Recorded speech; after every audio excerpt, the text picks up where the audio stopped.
Alright. Let's do it.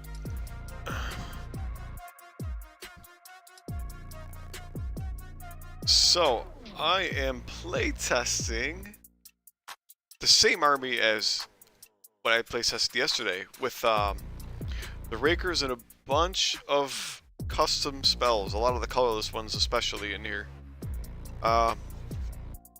Only we're trying it against red this time because I want to see how this goes. And I see Don is in the room. Don is in this room. I'm not sure why. But he's not in the voice chat. And I don't think he said he was going to join and play. But anyway, solo testing this for the moment.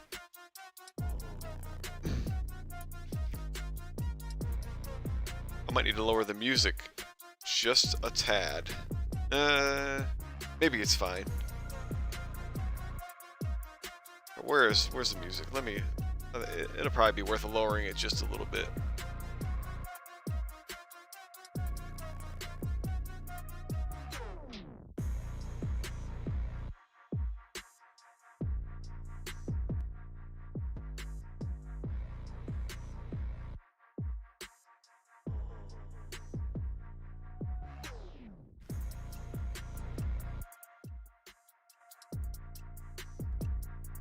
Does that seem okay? No, I gotta get it a little lower than that.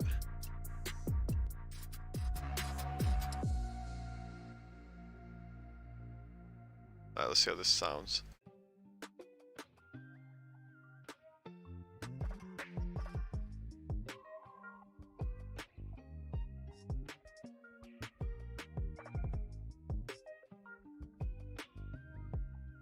I wonder.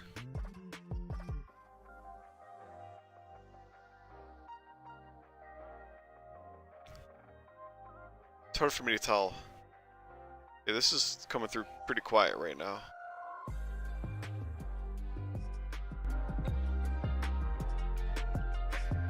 Oh, that's way too loud now.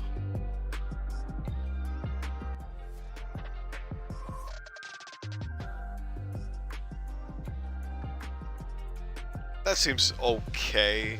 We're gonna try this. Alright, anyway, what are we looking at? So we got red. Oh, and I gave red the salvage drone custom Eldrazi hero. So we have basically, yeah, it's basically just a green planeswalker with an Eldrazi build versus a red build with an Eldrazi 10-point hero. Alright, I'm gonna roll glyphs real quick. Power and healing. Oh boy, those are gonna be some pretty good glyphs. P+1. I might re-roll the power glyph. I really am not a huge fan of that. Let's call it heal. I think I'm gonna re-roll power because it's a little. There's a little too much pull to the power glyph. Recall. All right, fine. We'll put recall in here. Like, it feels like the entire game revolves around power glyph when it's on the map, instead of there being some kind of choice. As like, you know, to make it worthwhile but not game breaking. It's just game breaking. It feels like.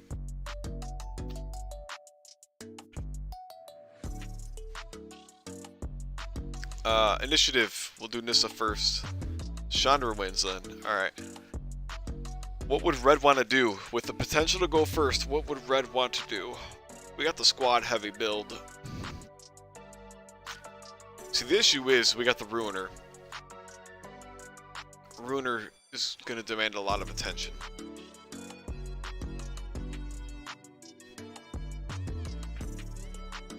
So, do we go first? I mean, we could spam summons at him.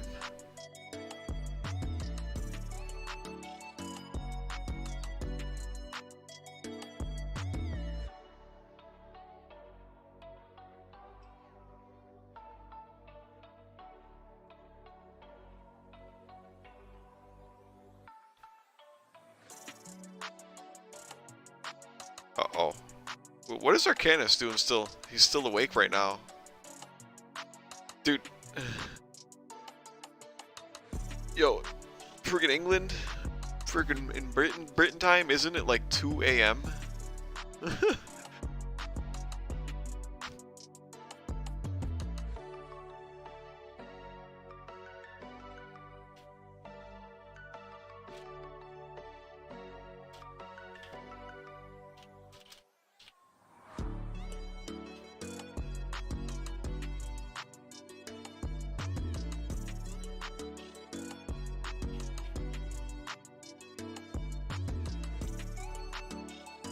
All right, let's get this fired up. I think Chandra will take the first turn. It's just a matter of, do we want to go and control the heal glyph, or do we want to try and control the high ground? So the nice thing about the high ground here is that the Ruiner can't get even with us, no matter which of the level 5s we take, which should hopefully make it easier for like the goblins to pound the Ruiner. 1, 2, 3, 4, 5, 6. Chandra has 6 move, right? AOTP. We need the AOTP builder so I can stare at everybody's stats. This is a really nice reference sheet the more I'm looking at it. She's 6 move, 5 range, right? Yeah. Okay. 1, 2, 3, 4, 5, 6.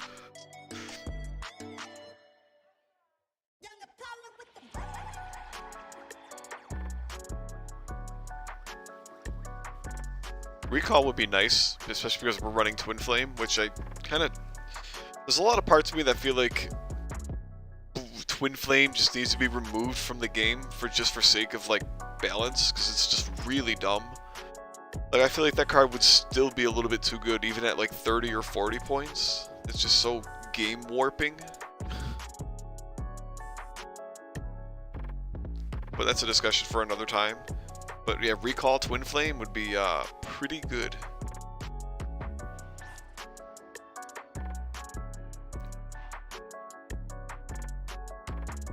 What does Nissa want to do? I wonder if Nissa goes for Heal Glyph.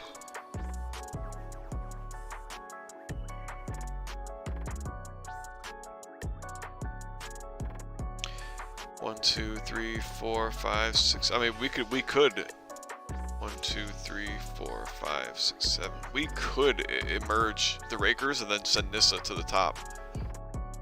1, 2, 3, 4, 5. 1, 2, 3. Or I can even put her like right here behind the wall.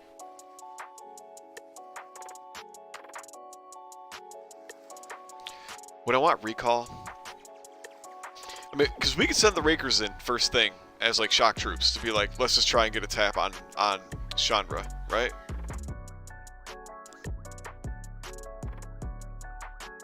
Maybe I can use a couple of colorless spells if I get lucky. And then pick up Recall like on like the 2nd or 3rd or whatever. On Nissa's 2nd or 3rd or 4th turn. Like, that feels like the right play to me. I'm kind of thinking like I'm going to emerge Rakers this direction. Sprint her to this.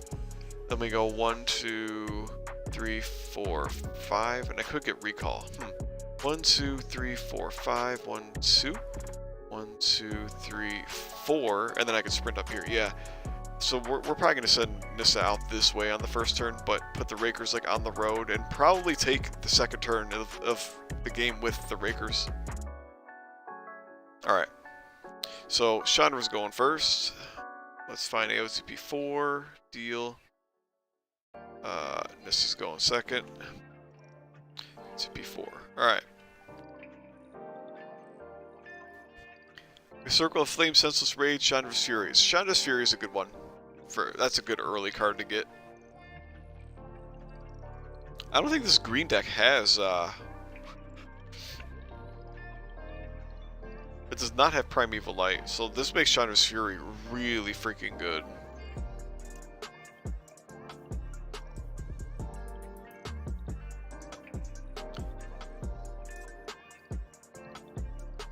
Like, so much so that I'm just going to play it first turn. Circle of Flame, Senseless Rage are going to have to wait.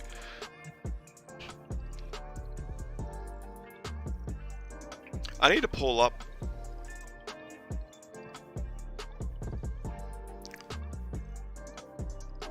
I need to pull up.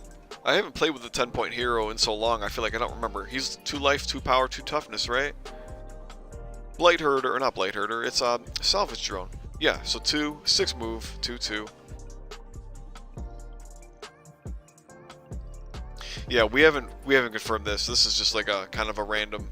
Because we're trying to make more use of the tokens, since only the Blight Herder can use a token right now.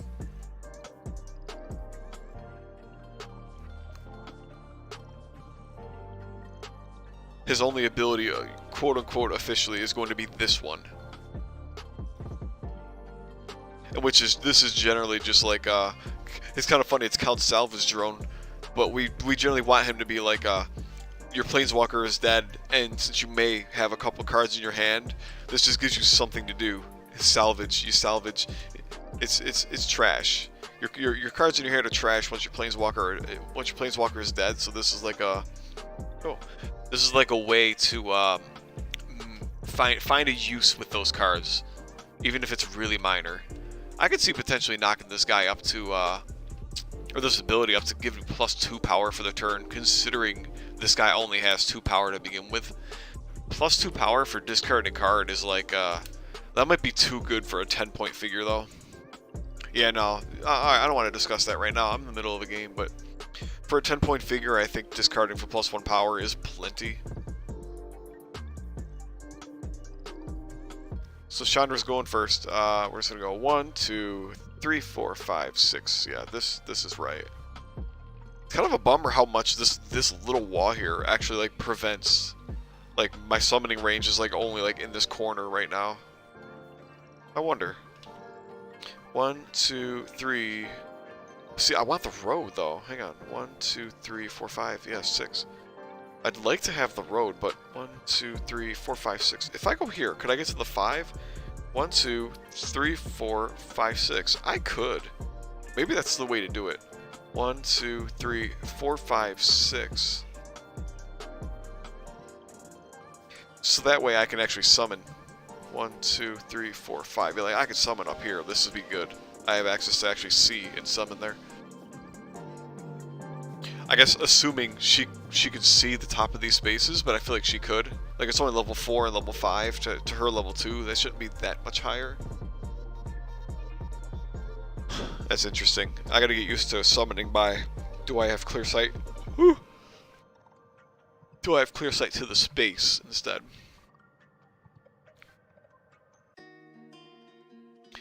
Anyway, let's give Nissa a card. Oh, we got all this dust. That's pretty much all I can ask for to start with. So the Rakers, we will emerge on the first turn.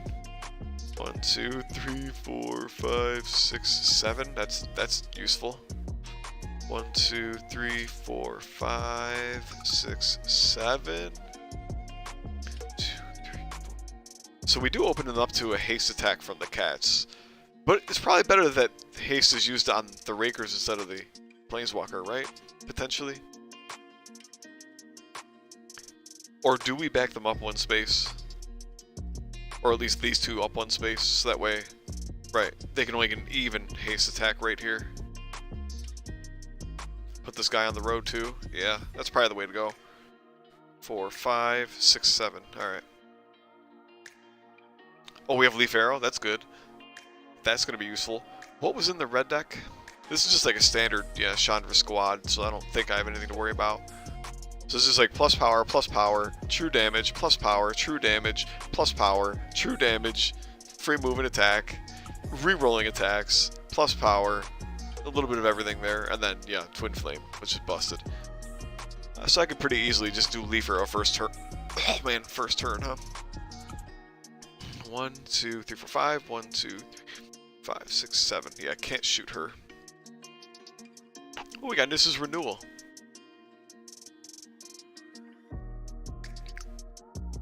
Move this a bit. There. So, we're going to go 1, 2, 3, 4, 5. Probably just end the turn and then sprint. 1, 2, 3. We could go 3 right to here, huh?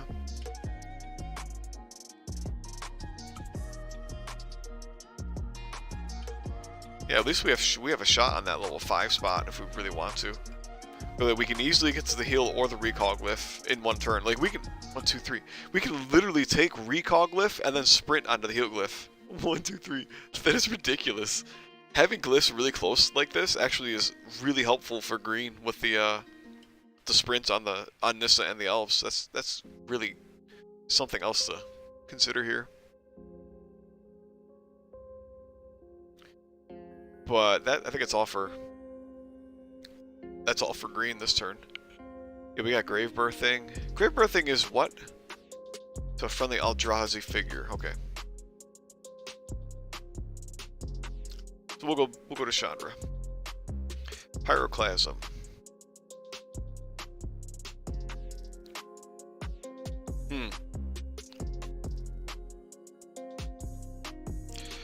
I'm sorely tempted to bring the Fire Cats out, but this is high ground here. Do I instead bring Phoenixes out and use them as a meat shield? I could also summon our hero. Like, he's just going to be a meat shield, let's face it. 1, 2, 3, 4. Put him here. 5? 4, 5, 5. I would hate to get, like, Twin Flame exiled, knowing my luck. So, yeah, I think we're going to leave our good squads in reserve. Do we? The Goblin Javeneers are probably pretty good. Like, they're mostly even in stats with the Rakers. They got, what, 1 less toughness and 1 more power, which is like, okay.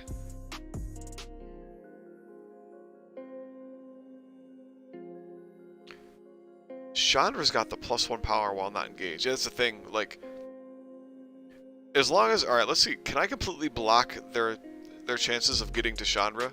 Because if I can keep Chandra unengaged for, you know, until the beginning of her next turn, that would be super useful. 1, 2, 3, 4. I mean, so I guess ideally, this is what I do then, huh? Go like this, right? Because then there's no way. They can't get around to her. There's no paths revealed in that deck, right?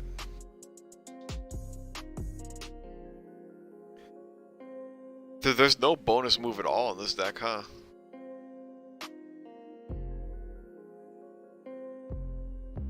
Yeah, this is a pretty, this is a rather Eldrazi Ruiner heavy build, this Nissa build. I'm seeing it.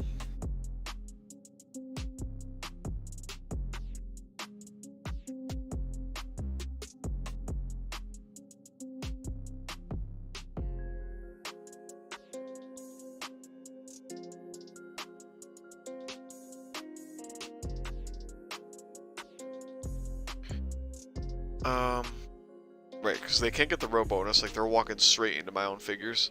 Could they kill all the Phoenixes? 1, 2, 3, 4. I mean, they could jump in the water. So maybe I place a Phoenix back here, so that way they can't kill all 3 of the Phoenixes. It'd be nice to be able to respawn them consistently. Because Chandra's going to be on level 5. There's water here, so they stop on water. 1, 2, 3, 4, 5. They can only get up to here. Yeah, this is it. This is the move. We do that. Do we play any spells before I move? No. Don't need any of this. So we'll double attack with high ground, which is going to be nasty. Nasty. 5 against, who do we shoot? Number 3? I guess, because he's on level 4, right? So like he's the closest. He's already on high ground. Let's get rid of him. So 5. Alright, he lives, so let me just roll the next 5.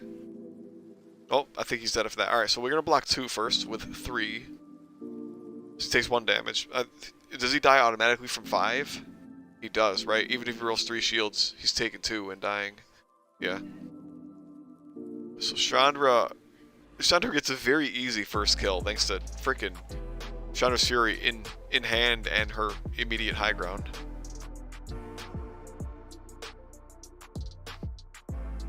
I don't think I want to try Superheated.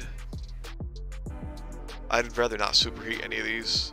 Maybe Circle of Flame, but I think there's better potential use for that. So we'll go to Nissa. Oh man. Warping Whale. This is, Yeah, this almost feels like we're gonna play this right now and bring that that Raker back. Let's. All this dust. Yeah, I think this is exactly what we're gonna do. Here, let me move my token placeholder. We'll bring the Raker back. It says adjacent. Man, I gotta read this. Adjacent to an Eldrazi creature or my Planeswalker. Yeah, Eldrazi creature or Planeswalker. All right.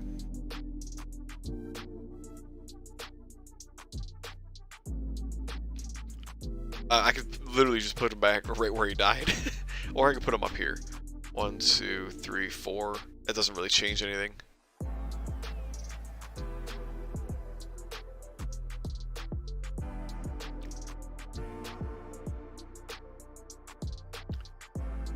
We could potentially play all this dust, huh?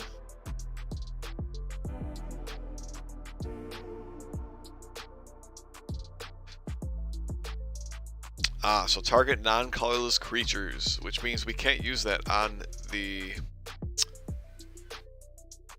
that hero.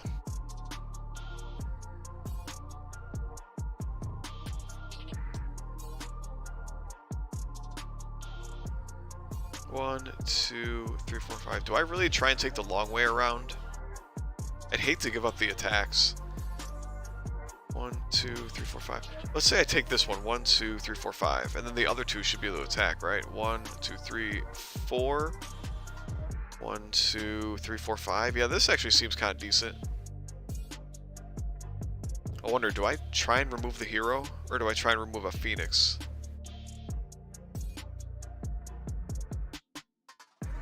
Phoenix is on low ground. That Phoenix is a really easy kill. I think we kill the Phoenix. So, yeah, we'll take the high ground down on the Phoenix. This is 4. 4 on what, 1? Yeah, he's dead. Just no chance. And then we have 3 on 2 with the 10-point hero. That's a whiff, okay. Fine. I didn't want to damage you anyway. Just joke's on you.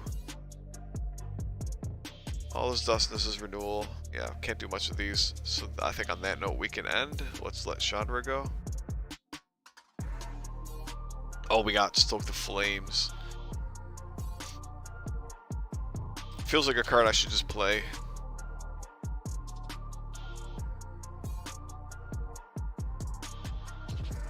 Also starting to feel like I should summon Firecats or something here. I don't like how there's so many level 5 spaces though. Firecats being double spaced and like all these level 5 hexes being nearby is just so easy to get high ground on them and kill them.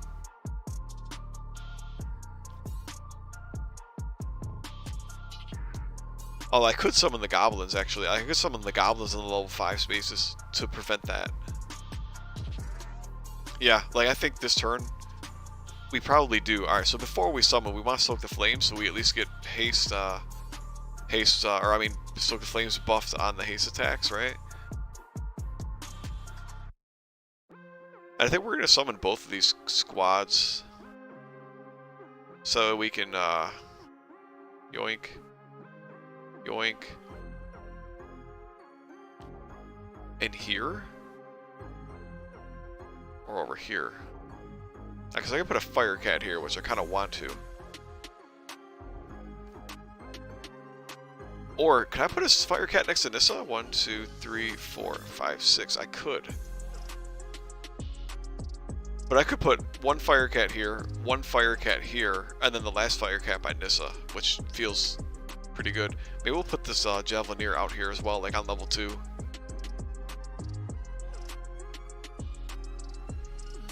Like, that's kind of threatening, huh? And then we can do Firecat here. Here? I'm giving up high ground. But I don't really want to get hit by Rakers. Don't really want to get hit by Rakers. I think we'll put the Firecat like this. There.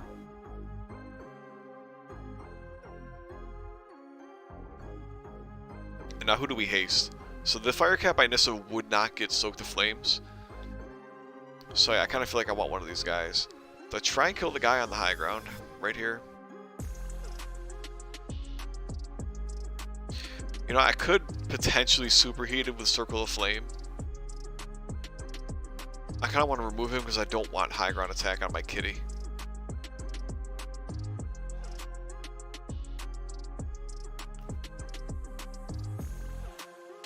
Yeah, we'll have the kitty. We'll have the number 2 kitty attack the 3rd Raker.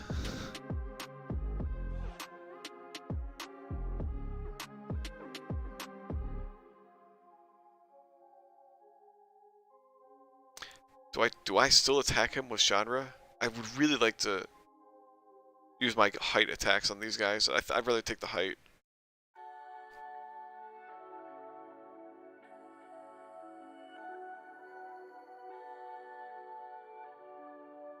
Yeah, Pyroclasm just like nukes all of my own figures. Pyroclasm is not that good here.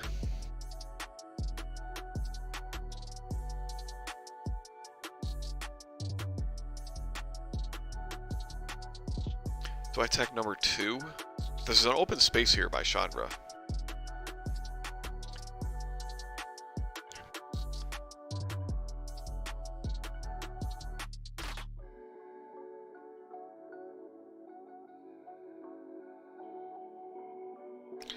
I could play Pyroclasm Circle of Flame.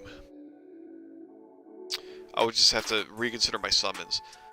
Because I could Rebirth a Phoenix here if I just play a red sorcery. I kind of need to, or I kind of want to. So like, if I put the Goblin here, well, see, I don't want to give like, I would hate to Pyroclasm this kitty just to do 1 damage to Nissa, but then I could do another damage to Nissa with Circle.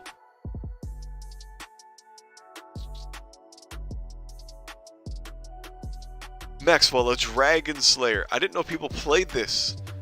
Yo, well, welcome. You are in the right place. Welcome to the stream. Yeah, this is an online version that I'm using Roll20 in case you couldn't tell. This is basically how we play online. A very small community of us. In case you couldn't tell by my stream title and by some of these cards, we're working on customs for AOTP.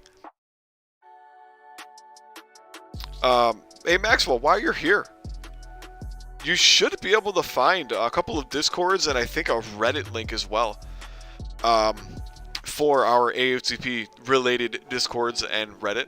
So find those in the description. Feel free to jump in there with us there. Love to have you around. What's your experience? You have 3 boxes still. What's your experience with AOTP? Did you play it a lot? Or have you just not played it in a few years?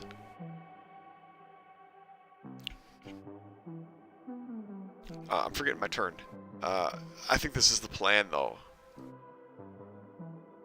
We Pyroclasm, we Circle the Flame. We tap the kitty. I said we tap the kitty. And then we get 2 damage on Nissa out of this.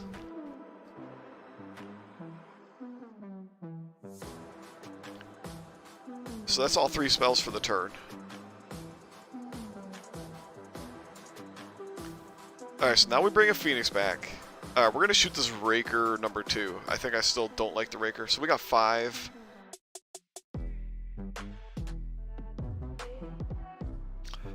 That's cool. Thanks for the invite. Played much more HeroScape, and I played about a dozen games. About a dozen games, eh? Did you enjoy HeroScape more? I assume you did, and I guess if you did, why? Or maybe like why didn't AOTP strike you as the better game?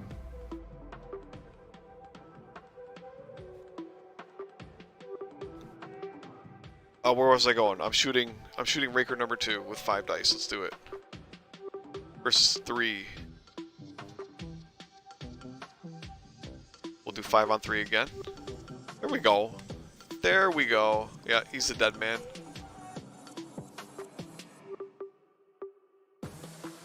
Yeah, that's a pretty good turn. That's a pretty good turn for Chandra, I think. So we will rebirth the Phoenix right here, and Chandra is like solidified on the high ground. This is insane. There's no chance for these Rakers. Nissa. Titanic. Alright, we do have All His Dust here. All His Dust is going to be good. Grave Birthing might be pretty good here too.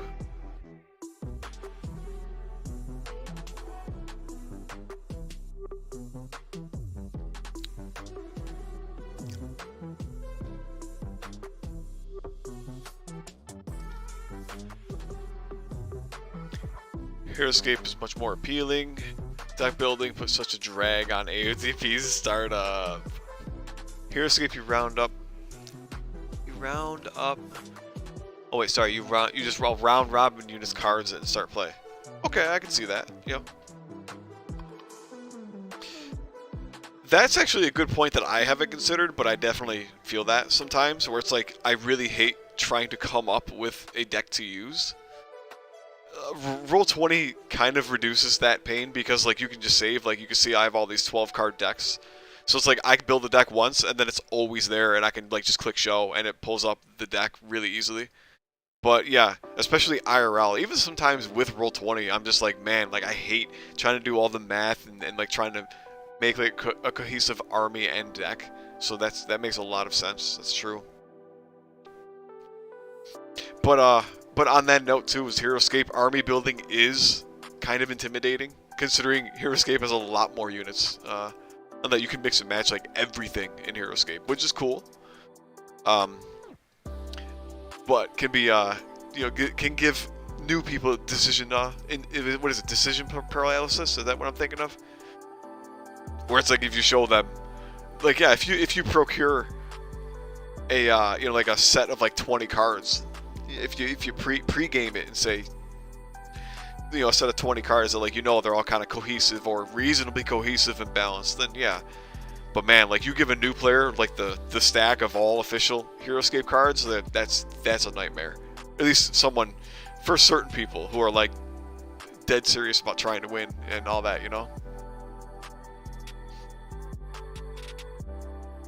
At least AOTP doesn't quite have that problem because like if you pick a color, like you pick a green guy, it's like you get a choice of like what, 3 or 4 green cards and then a couple colorless cards. So army choice is much simpler, but yeah, the spells, that's definitely a nightmare.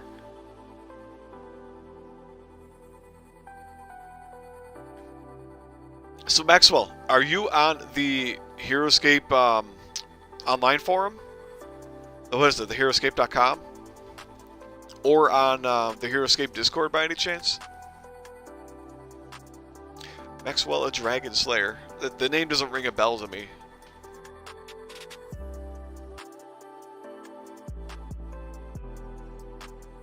I have been writing a rulebook for a Hex grid turn-based game that I plan to make in Unity.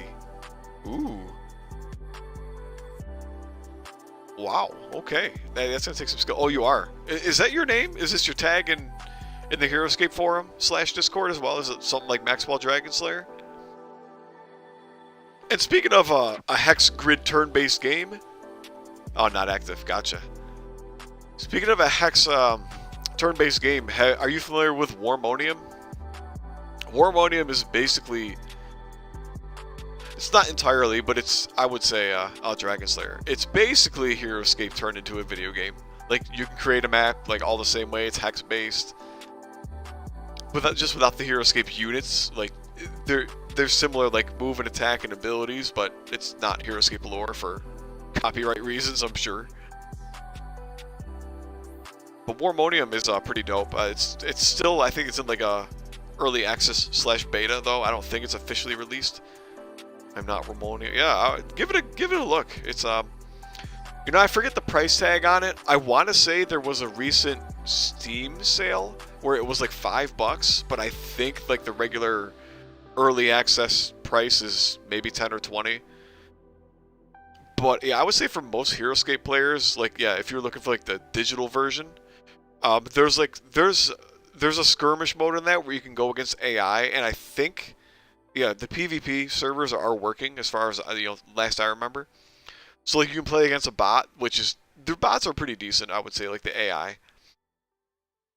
What was I about to say? Oh yeah, or you can play live like PvP or something.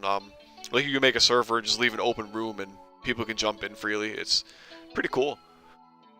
But still a work in progress, so the player base is like I don't know, 50 people if you wanted my guess. So, like, unless you've coordinated with somebody ahead of time, you wouldn't be able to find a game. Aiming to draw unit influence from 40k kill team. Love the first kill team. I'm not familiar. That must be a Warhammer thing. When I think 40k, I can only think Warhammer. But I've never played Warhammer, and I don't know what kill team is specifically.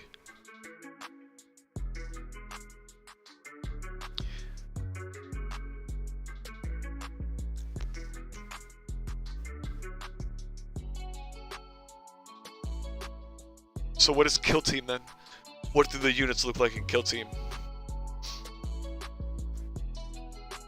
All right, I'm not moving along in my game here. Let's think here. Yeah, we want all this dust. I think we could easily kill a fire cat.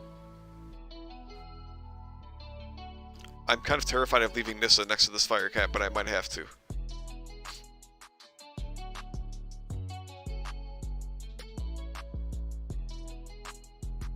You know what I could do?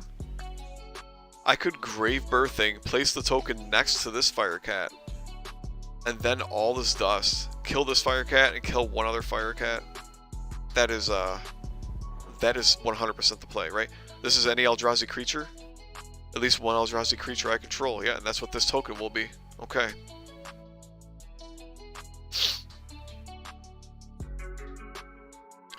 Kill team is small scale.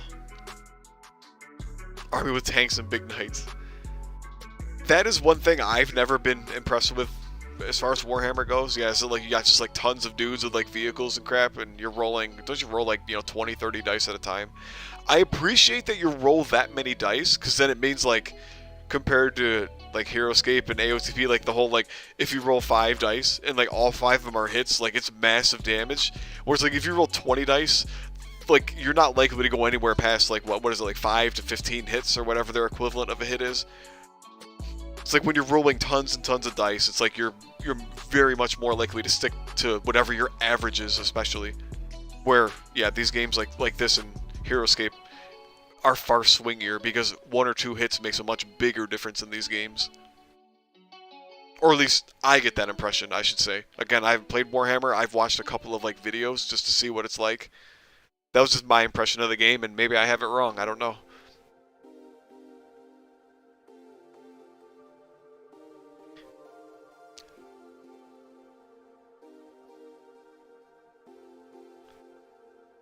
If you unit right, you roll and re-roll the hit. I appreciate the re-rolls. I think that's why I use this card though, dude. I think it's hilarious to roll. To be able to roll your attacks and then be able to re-roll any like misses or whatever. Like if you're not happy, just re-roll it. I find that very entertaining.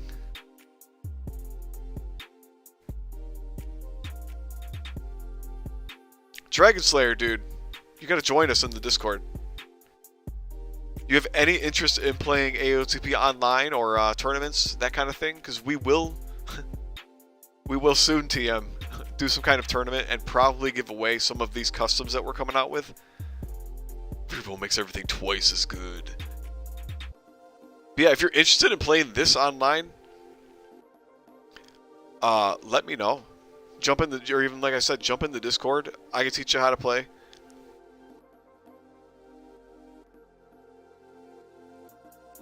If you like HeroScape far more, that's fine. No major issue.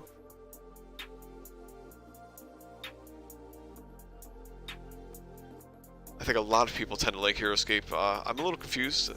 I like HeroScape, but the more I play AOTP, the more I feel like I enjoy it. I enjoy it more.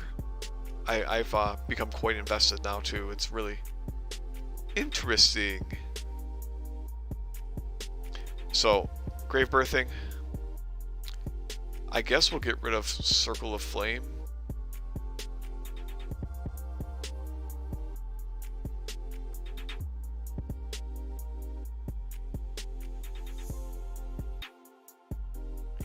Do we put this guy here? So he's next to the tree? Oh, he's next to a bush here, though.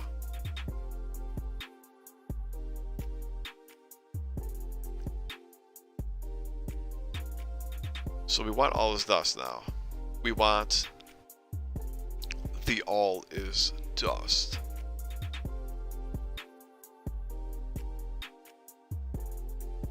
So one goes on this cat. So he goes to the Shadow Realm. And I guess we'll get this cat because at least the other guy has high ground, and this cat is... Cat number 2 is not really a threat to Nissa at the moment either. So that's a beautiful use of all this dust for sure. Can't really do much with these. So the question is, who do I take the turn with? I really want to try the Rakers, but this is looking hopeless for them. And I'd rather start summoning. Ruiner? Nissa probably couldn't see this space. I could recall all this dust and use it again. Oh my gosh. I could recall all this dust and just use it again.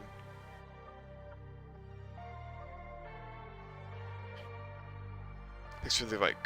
Currently a 40k tournament player. Ooh. Check out the Discord. Yeah, dude, please do. We'll see you around.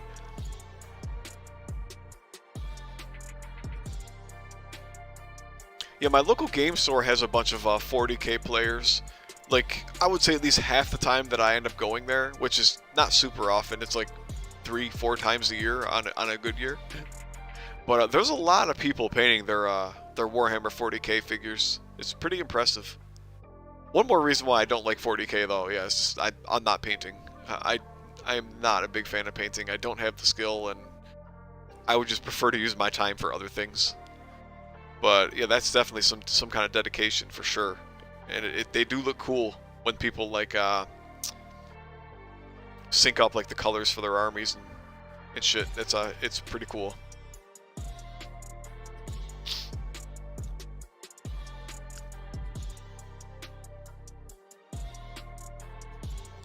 Alright, so we go to recall. I think it's what we do. We go to recall.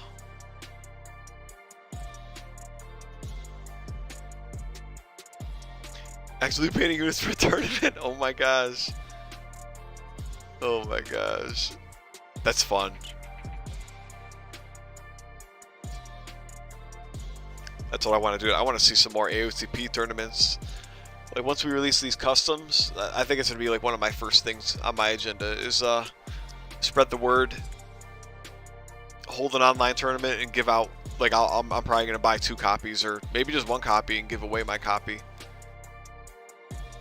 But yeah, give away like just the random customs that we've made and the spells that we made, like to people who participate in our online tournament. Get some hype. Who could I see from here? Maybe a Phoenix? Maybe the Goblin?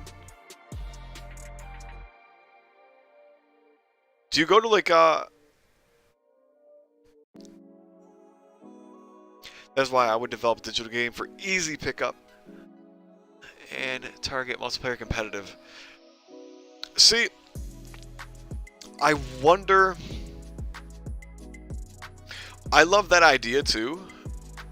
It's just, I wonder how large the market is for, like, what is effectively a board game turned into a computer game. You know what I mean?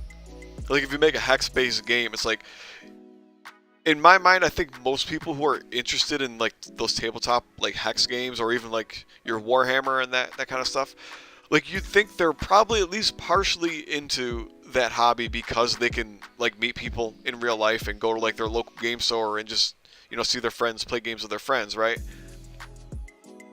Maybe I'm wrong, but there's a lot of parts of me that like, I personally love the idea of like, yeah, like things like Warmonium.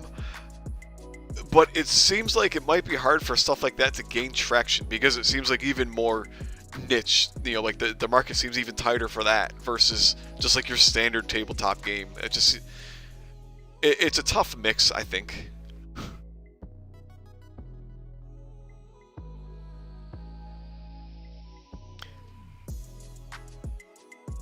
Warhammer Tacticus. I'm not familiar. So I assume that's a digital adaptation of Warhammer 40k then, huh?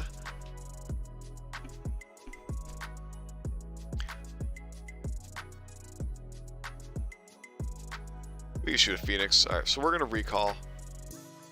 We recall all this dust. Or we could recall Warping Whale. Whoa, whoa, whoa, whoa, whoa. Simpler format, similar scope, hex grid turn-based. Okay. Maybe I'll have to check it out. Then again, I pretty much do all my free time playing this stuff, so I'm not sure if I'm not sure if I would want to do that. But no, that sounds pretty cool. Hey man, if you think you can make it work, go for it. My first guess is that Warhammer Tacticus is probably popular / successful because it's piggybacking off of the Warhammer brand. Oh, it's a mobile game too? Oh, it's a mobile game. Okay. Being mobile probably helps that too. Would you develop a mobile game? What did you say? You want to do something in Unity? I assume mobile devices don't. Wait, can they run a game developed in Unity? I actually don't know a ton about programming, but especially like a game development of like something like that. Could you develop a mobile game in Unity?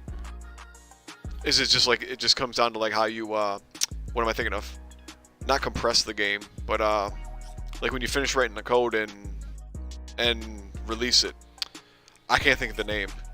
I've done it. I've done light programming in my past and done like random games, but I can't remember the name. But yeah, mobile game, that makes a lot more sense now, definitely. Alright, do I want Warping Whale? I'm half tempted to grab Warping Whale here. I think All Is Dust is better. Go for mobile. Mobile compatible. Okay, yeah. You probably have a winning formula, or at least something close to it. Unity very compatible. That's pretty cool. Yeah, I did not know that. I used to know a little bit about Unity because I was learning. What was I learning? C# and I learned a little bit of C# and I forget the other one. It was a programming language that was like a cousin to Python.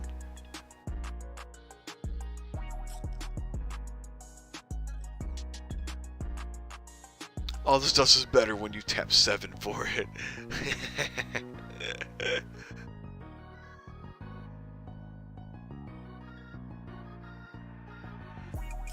Is it called Boo? Maybe you would remember the name. I don't know. Since if you can develop, if you want to program games, I assume you're quite familiar with programming languages. But I want to say it was called Boo, but it was like a kind of like a Python cousin. But I think it was C# and Boo that I used to know, but not really so much anymore, because that was probably like 8 years ago, easy. Not familiar with Boo. Have you heard the name? Like, do I have the name right, or is it just doesn't even ring a bell at all? 2, 3, 4, 6, 7. All right, let's. Wait, what was I doing? Did I grab All Is Dust? Yeah, I want All Is Dust. All Is Dust looks better here. We're doing it. Nope, never heard of it. Yeah, then I just might be off my rocker. But anyway, yeah, Unity was pretty nice, pretty cute for sure. I forget what I made in there, but I had a small game in the works. Mostly following tutorials though, just to like learn it, and then it just never came to anything real after that. I did make a couple of games in Python, but very small ones. Like the first game I made was like the standard, the snake going around eating all the fruit and becomes longer, like the Tron kind of knockoff. And the other one was like a memory game where you'd have like you'd have like what, like 9, 10, whatever, 12 face down cards, and you have to click one and it flips over, and you click another face down one to see if they match. That one was really fun. Really fun to do. The memory game, I think it was called.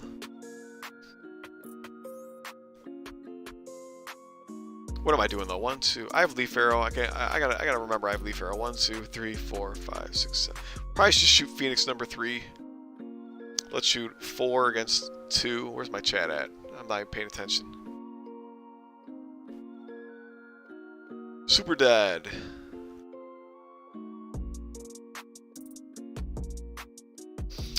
Maxwell, you interested to play AOTP online sometime?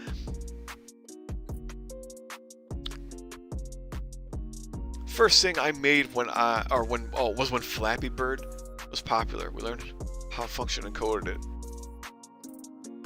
Okay. Yeah, Flappy Bird was that was a game, that's for sure. 1, 2, 3, 4, 5, 6, 7. Alright, we shoot. Could blow the dust off and play a match. Yeah, dude. Did you I heard something ting. Was that something ting? Ping me on Discord. Was that you? It looks like that is you. Let me wave hi. There we go. Welcome to the Discord. I'll have to hit you up sometime. I'm usually free on the weekends with a little notice, and then on some evenings as well. So yeah, I'd be more than happy to teach you, play a couple rounds like this. I have a lot of fun, for sure, man.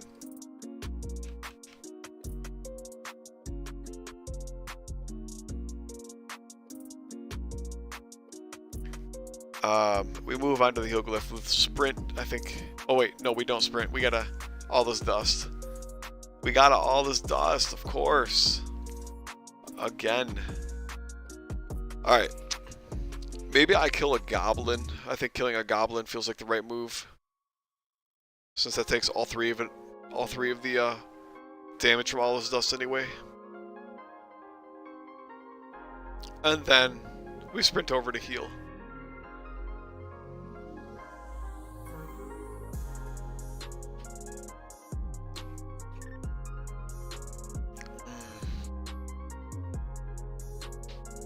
Dragon Slayer, you play any Heroescape online? I think you said you were not active though, at least maybe on the forum. You play any Heroescape online? I assume you must be familiar with it. Anyway, where am I going? It's going to be Chandra's turn. Seize the day since rage. I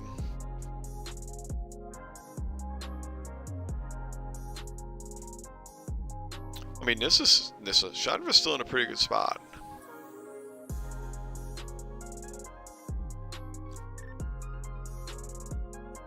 Or I could take a turn with the goblins.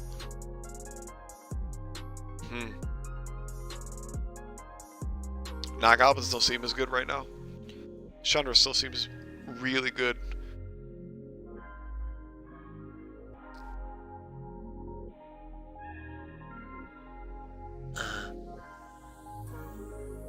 Haven't played it online. A tabletop collection.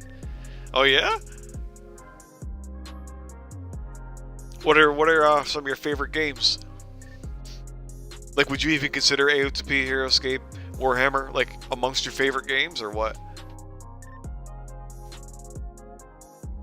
And this is looking like a Chandra turn, though. I don't think I care.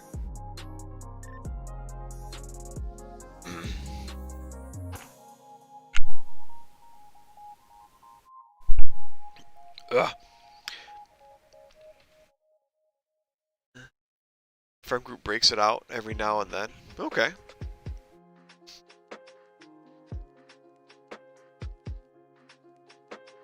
Yeah, I mean, online it's very whatever. It's certainly not nearly as cool. I mean, I feel like a huge chunk, like, I would say at least like 33% of the appeal of Heroescape is the, like, seeing the cool, like, the cool-ass 3D map, and, like, having all the figures, checking the site and everything. That is all, like, by far the coolest stuff.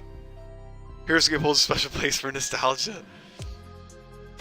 Yeah, maybe it does for me too, I don't know. There's just something about Heroescape, I like it more than Warhammer. I don't know why, I think it looks cooler. It's definitely far simpler, which may be part of the reason too. But easily, I feel like part of the big appeal for Heroescape for me is just how cool the map looks. Everything's pretty damn colorful.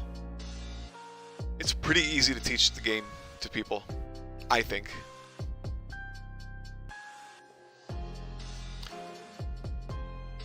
But what are the games you guys all play then, other than let's say Heroescape, Warhammer, AOTP?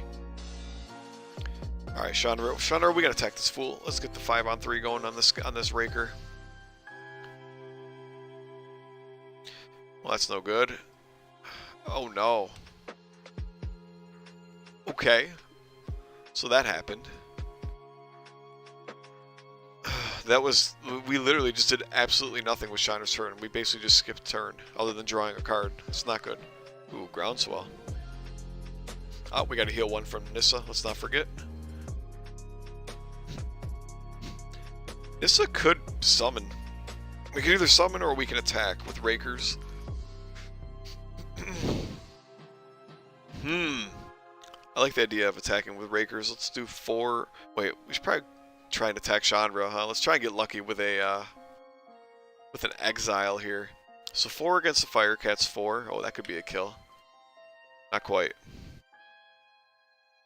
And then we got 3 against Chandra's 5. Whoops, not 35. That might do it. Oh yeah, that's... Let's exile this card. Oh, it would be Twin Flame. It would be Twin Flame. Oh my gosh. Oh my gosh. No, we've exiled Twin Flame. Wow, that's a...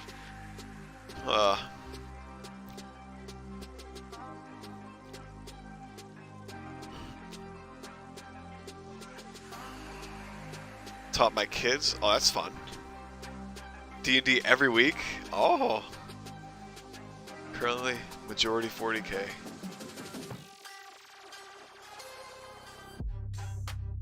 Star Wars Legion, Gloomhaven. I've heard, yeah, man. Gloomhaven's a game I've really got to like look at. I don't know like anything about it other than it's like some kind of tabletop RPG. But I've had a lot of people like over a couple years be like, it's a pretty decent game, and one of these days I'm at least gonna have to watch a video on something about it because I don't know anything other than the name. D&D. So you're into computer programming. I assume then that you've heard of Baldur's Gate, huh? Baldur's Gate 3 especially, I should say. Have you had a chance to give that game a shot? Because that's basically, it's almost an adaptation of D&D into the video game world, huh?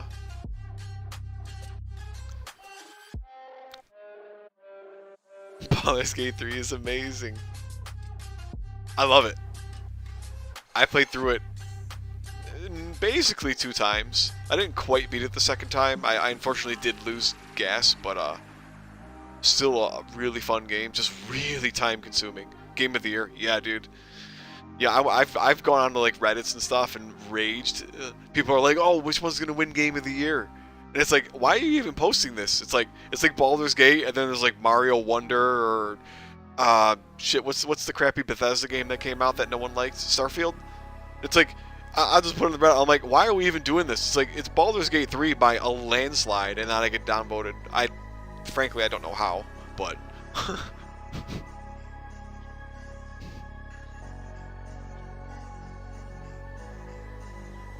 Yeah, I actually don't know a whole lot about D&D. I probably know only what I do know about D&D because of Baldur's Gate.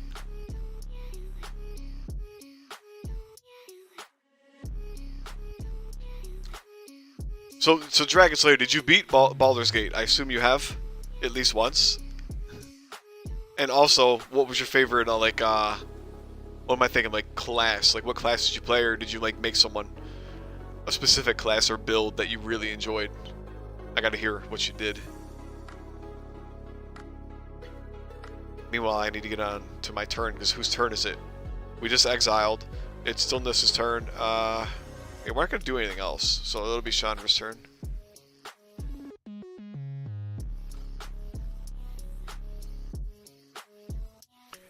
Ooh, Incinerate. Well, that is basically perfect right now to get rid of this fool.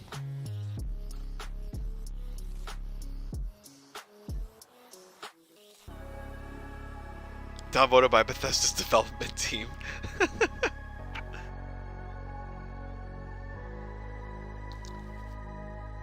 I sold it. I actually soloed Baldur's Gate. My first playthrough, I just soloed it on the hardest difficulty as Dark Urge, because I saw what it could do, especially with like the invisibility cape, and I was like, yeah, I can solo this, and I did.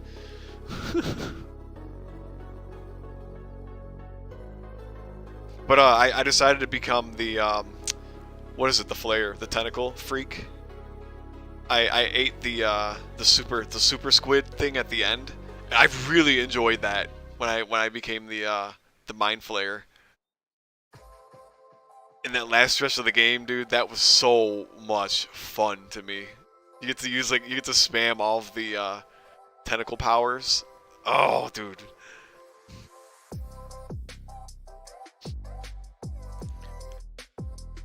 Hexblade Paladin. Oh yeah, you have a D&D stream. Fun. Wizard is the master class. I was not impressed with Wizard in Baldur's Gate 3. I get the impression that it's actually better in D&D itself than it was in Baldur's Gate 3. That mostly because Baldur's Gate 3 is just like a little bit too combat heavy for like the Wizard to feel worthwhile, I guess. Yeah, Paladin was busted. I definitely think Paladin was just way too good as a Baldur's Gate 3 class, I should say.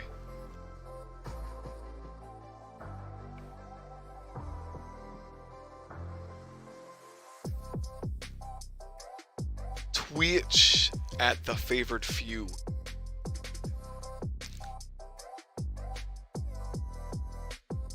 Don, Discord. Don, yo, I'm in voice chat. Get in here, dude. Nah, Don, how you doing? The favored few. The favored few. Dragon Slayer, I wrote it down. Yes, exactly, Don. That was kind of, I guess maybe that's what I was getting at. Is like, yeah, like, right. You could do a lot of things, or like, if your DM isn't a total asshole, I guess, right? But like, yeah, like the Wizard, because you can just like do almost anything you want. That the utility is very good. It's just that when Baldur's Gate 3 was, I get the impression it's far more combat heavy than standard D&Ds. Then yeah, so it's like. The Wizard kind of sucks at early game combat, especially, yeah? Like low level, like what is it, your levels 1 through 3, 1 through 4? And when like that's like a third of the game, it's not a good look, right? Cheese the DM. Yeah, I don't watch much D&D though. I really, like, I just not, why would I watch D&D? I don't know. I'm not a big fan of... I mean, nothing against you, Dragon Slayer. I'll have to check out your stream just to see like what you guys do. It'd be cool. But I don't usually watch a lot of most board games being played in general. I don't know why. I don't watch a lot of sports. I just like to... I like to sit here and talk to myself, as you can tell. That'd be interesting, though. It'd be interesting to see what you guys do. I gotta watch a couple clips. It's the least I could do. Yeah, I talk to myself so much that nobody knows I have a wife.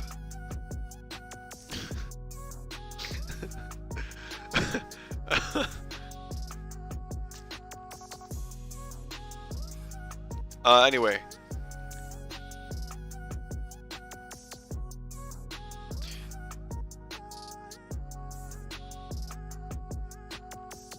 It takes a while for them to pull out the spells. Don, have you played Baldur's Gate 3? Is that what you're referring to, by any chance?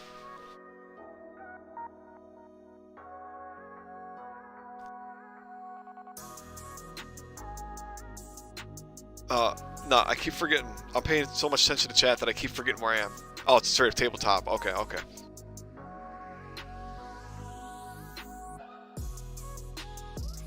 I mean, because at least for Baldur's Gate, dude, like, they give you, like, grease and, they give you grease, like, really early, by, like, level 2. And, like, grease felt pretty decent. Like, I liked, at least, again, for Baldur's Gate, I like grease for CC. For all the melee. Yeah, all the melee guys. Like, it was hilarious watching them all fall over. Failing their, what is it, dex checks, I think? Or dex saves, whatever it is. I can't remember now. But they give you grease, and I could have sworn they gave you some kind of ice spell, too. But I don't remember what it was. That, like, you can, like, ice the floor, and then people slip.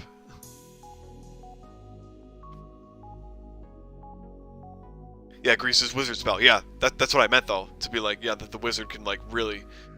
That was pretty much what my wizard did, for at least for Baldur's Gate 3, was, like, I thought the wizard really sucked, Gale. But, like, when I found Grease, I was like, oh, this is hilarious, and I used Grease quite a bit for him.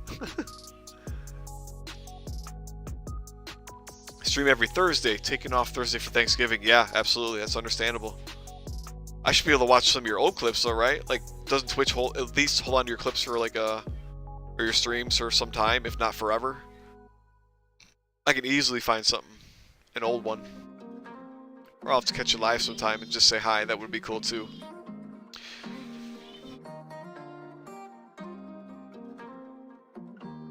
Correct.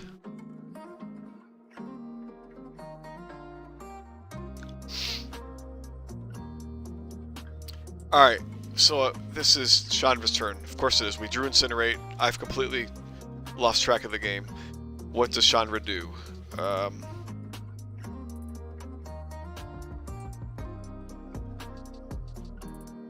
don't know if I want to Incinerate.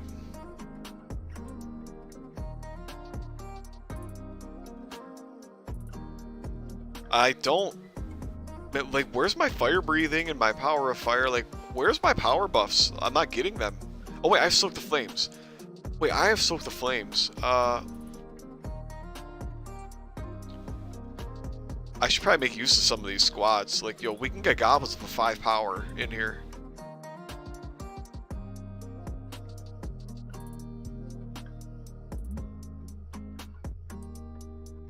Good, do we Senseless Rage the goblins? And then you Seize the Day?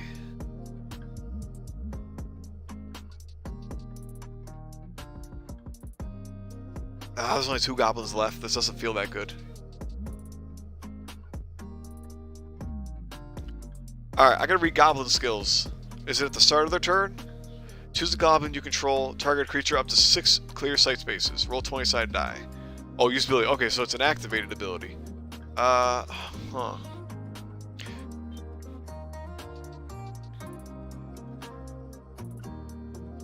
Okay, so let's activate the goblins. Let's 1, 2, 3, 4, 5, and then we can Seize the Day to get up there, huh? Oh wait, but we got that stupid token there. 1, 2, 3, 4. I see those 9-year-old Hero Escape videos. Those are old. The oldies but goodies, dude.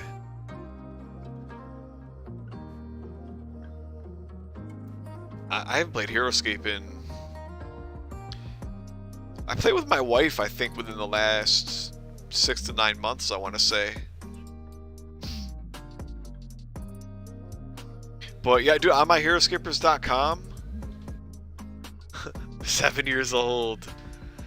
On my HeroSkippers.com account, like I have a lot of, especially like written, like they're just like text battle reports with pictures.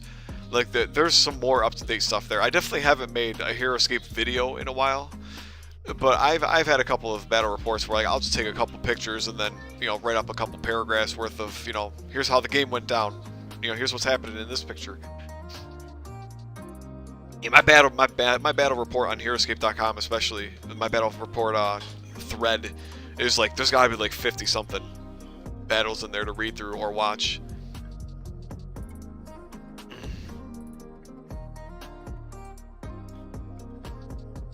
I'm 7 years old. Do you have a YouTube or is that Twitch as well? Is that the favorite few Twitch Dragon Slayer? As far as when you mentioned your 7 years old videos?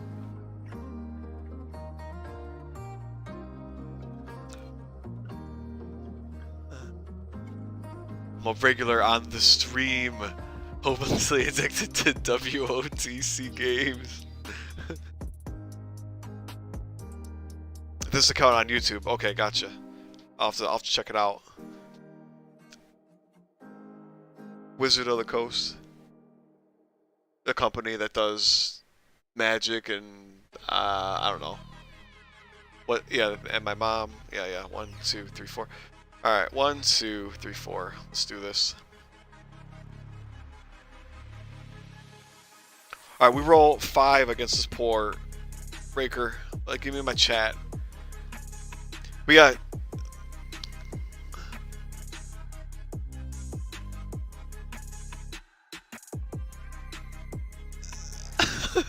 MTG for 12 years. Yeah, Don Discord, he's a fantastic fellow to talk to. He's a guy. Yeah, he's a fan of AOTP. That's why. Of course, that's why he's here talking about it, huh? Yeah, Don and I have been having a lot of fun playtesting these customs. Yeah, he loves his MTG for sure.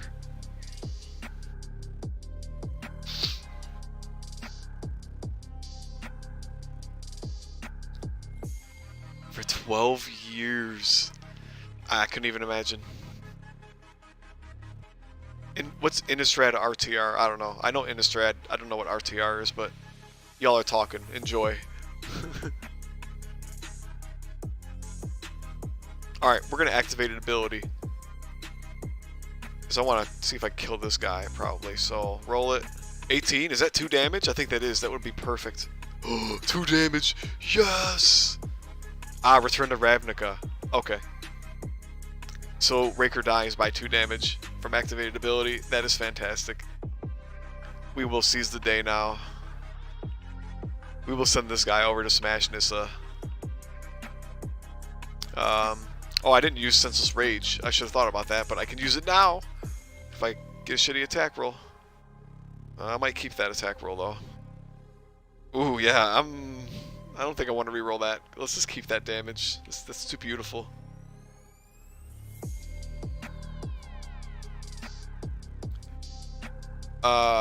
Could incinerate. Let's incinerate. We'll get rid of this fool. Rakers are all dead.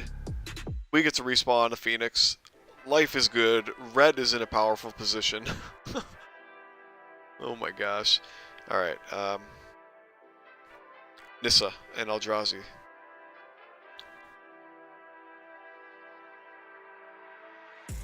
So let's go 3 for the heal glyph. Oh, we have Bountiful.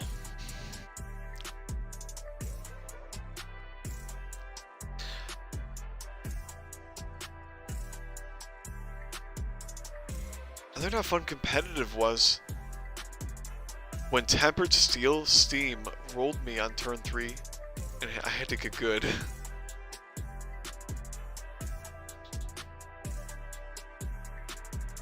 Ew, another company trying to sell me shit. Yep.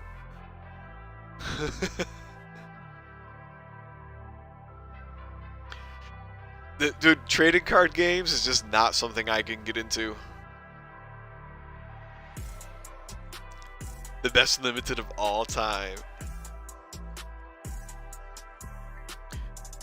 I mean, I personally find it quite predatory, the whole open a pack and get whatever it is, you know, X number of random cards and hope for the good rare cards. I really hate that sales that marketing scheme, whatever sales scheme. I'm really not a fan.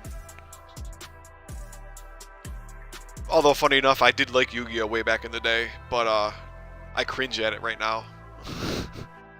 Also because it wasn't my money that I was blowing, so why would I care if I was buying Yu-Gi-Oh! Cards, right? Yeah, I really hate the concept. Unlimited, that scheme's part of the game. Yes, I am familiar with like this, like draft, right? That's why we come back. Isn't that like what drafts are about? Right? Like you open the pack, you get to pick one card out of it, and then like pass it to the left, kind of thing. I mean, I've read the stories, but it's still, I'm not sure that's for me.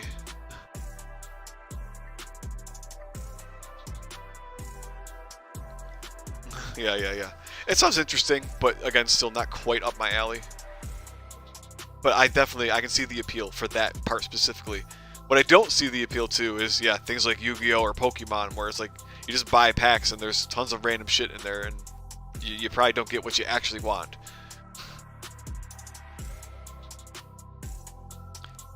Stop buying packs, yeah, it's just singles, yeah. Singles, right. Like, if I were to do that, I would absolutely just do singles. But I can't be bothered. That hobby's too expensive, and I have enough hobbies as it is. But 120 events is impressive, to say the least. My goodness. I don't think I've done that many events in my life as far as like board game events. Not a chance for like all of them combined.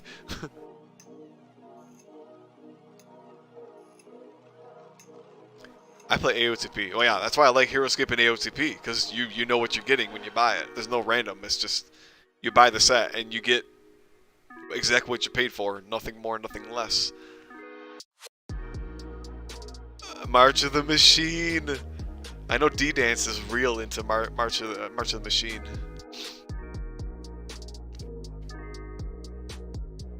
All right, we got some summoning to do because this is in trouble. 1, 2, 3, 4, 5. I don't know what to do here.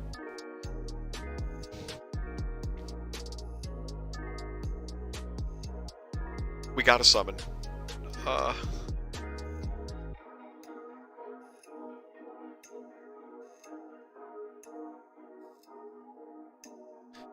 Sets have been making some banger sets lately. Yeah? Who was I talking to?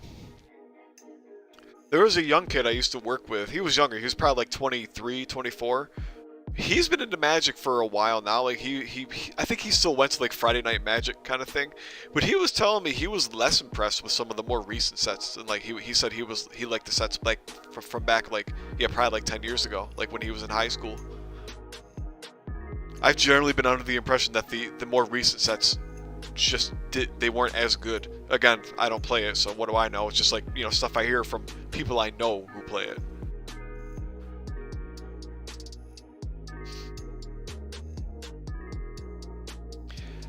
Limited formats are so deep and good.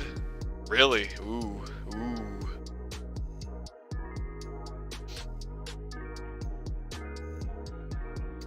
Alright, do we groundswell on this fool?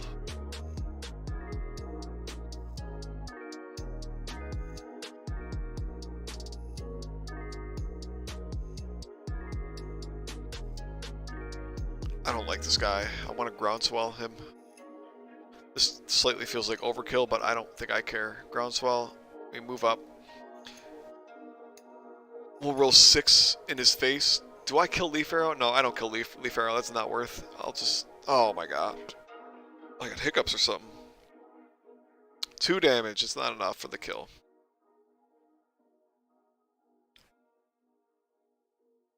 I need a Bountiful. I don't want to risk dying. It needs to happen. We can heal 3.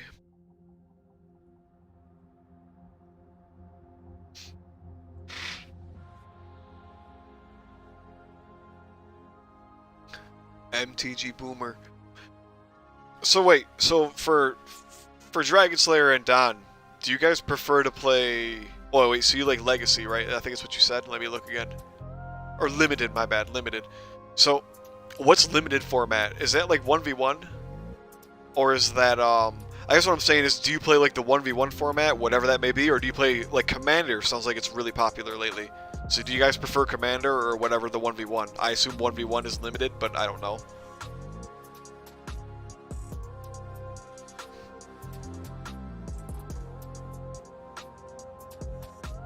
Popper now, only commons. Yeah, dude, that would be fun. Limited is polar cards playing with those. So yeah, like what's the format though? Like when you play with those, is it 1 versus 1, or is it still like, is Commander, like is it always 4 players now? Is that like the common thing, or what?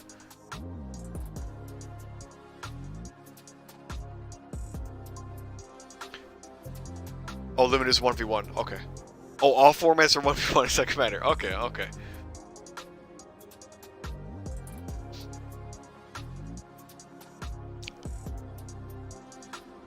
Popper decks kind of sound up my alley though, dude. Like you could build a whole, you could probably build a good Popper deck for dirt cheap, right?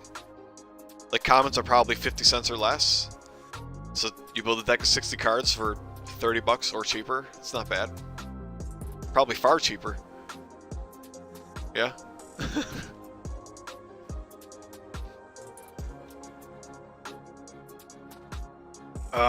Yeah, we're not sprinting. Chandra's turn. Let me focus on my game here. 35 cents. Yeah. Popper is dope gameplay. I can see it. I think that would be interesting, yeah. To see like what a lot of the commons can do. Excluding all like the legendaries and the rares and the uncommons and all that. Although I am only so lightly acquainted with any MTG cards at all that I wouldn't really know what the difference would be.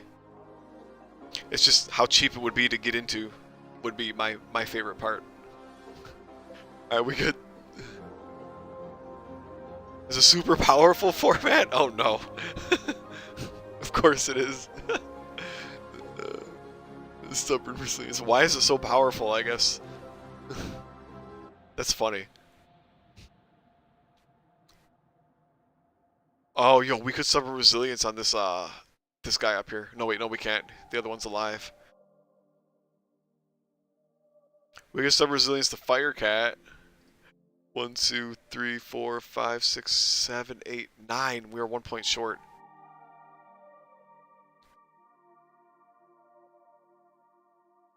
Old cards were built different. As in completely overpowered. There's no way they're overpowered though, right?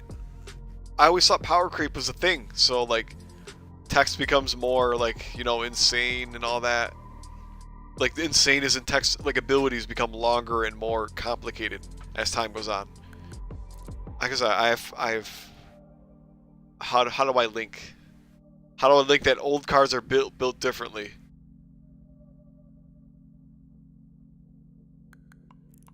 Oh, okay.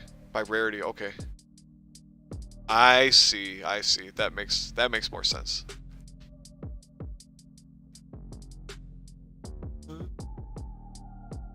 Some were nuts.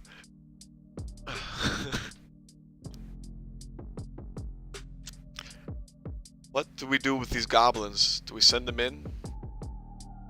2, 3, 4, 5. We could use the activated ability.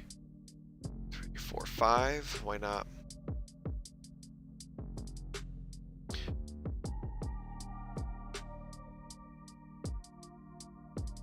That dynamic is reversed. I see. My first thought, and this is actually some of my mindset with when I'm trying to develop spells for AOTP.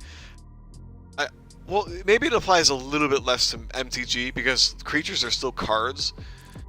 But I guess in my mind, my first thought when you say that is that like when you have a creature that has a specific ability, I feel like it's much easier to develop spells and like that you can compare to the creatures. And like you can see what each spell does to one specific creature. Where like if you make a spell that's too powerful, then you make every creature too powerful or potentially too powerful, right? Like I don't know, that's my mindset, and I guess again that might just be AOTP. Is it like, yeah, I'd rather like make one creature that has like the really stupid powerful ability than to make the one spell with the super powerful ability that then effectively makes every creature potentially have that stupid powerful ability. How they made Project Self 5 points. They didn't know how dope it was. Yeah, because they didn't playtest it very well. Yeah, of course. That's basically common spells in early Magic. Wow. Alright, then maybe it's like the ladder of, or not the ladder, what am I thinking of? Like the scale of power. I don't know. Yeah, truthfully, I don't know. I can only try to make sense of it, and I'll probably be wrong. But it's like the scale of power. Since like all the other spells are powerful, it's like then yeah, it's just kind of all the spells have to continuously be powerful. Maybe that's what they're doing, is like they're looking to cut back on how powerful spells are. Because spells are in your hand and hidden, where it's like once a creature hits the field, at least your opponent kind of knows, oh, there's an ability on the field, you know, and if it's that powerful ability, I know I got to do something about it, right? Yeah, I don't know. There's a lot of thoughts in my head that at least like for me try and think of like a balance or like a counterplay perspective that I could see how creatures having abilities seems less like swingy or like, oh damn, that's overpowered, versus a spell that's like hidden the whole time and can, whatever, that can just be played on on any creature or just like be played randomly, and it's much harder to react to a spell, and that's my gut feeling, but whatever.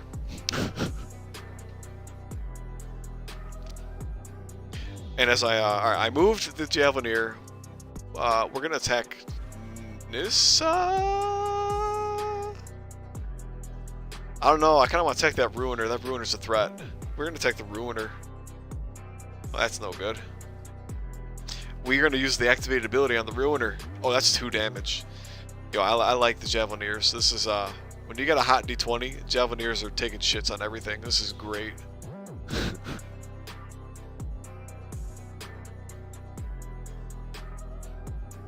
We'll go back to Nissa's turn. Spatial Contortion. Okay, yeah.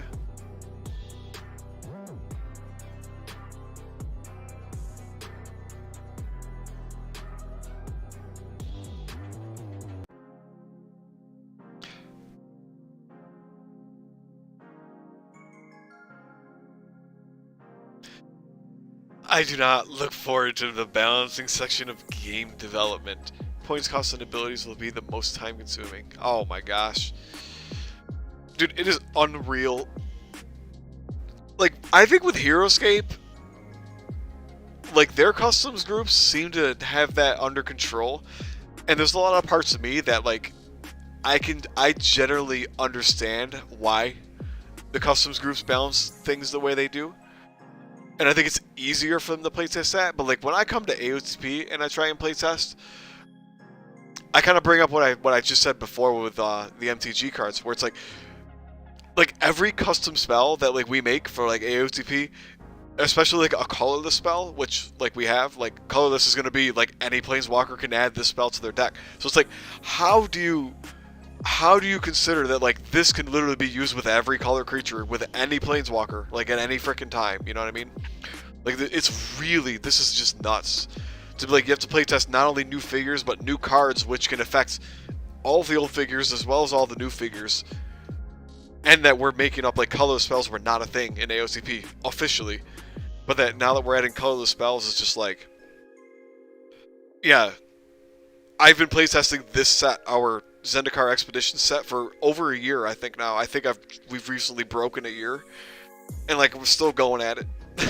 We're still playtesting it. But I feel like we're, yeah, not doing cards. Yeah, cards are a nightmare. Oh my gosh. But it doesn't matter, dude, because it's so much fun. The more we playtest, I'm low-key getting used to it. Yeah. Yeah, Don, maybe you see why I'm always paranoid about my Planeswalker dying. Because that's all it takes is like that one card and you get boned. But yeah, dude, like all the spells, man, playtesting spells and like feeling like the point cost is correct it feels like it's very hard to come to a solid conclusion. But it's fun. I don't mind. Like, dude, I love AOTP. Here I am sitting here playing it by myself. I like this game is so much fun to me. There's so much. They missed out, dude. Hasbro, OTC, they missed out on way too much potential with this game. Like, they're high. They're high for not making more for this game. I truly think. They're just like, damn, they fucked up.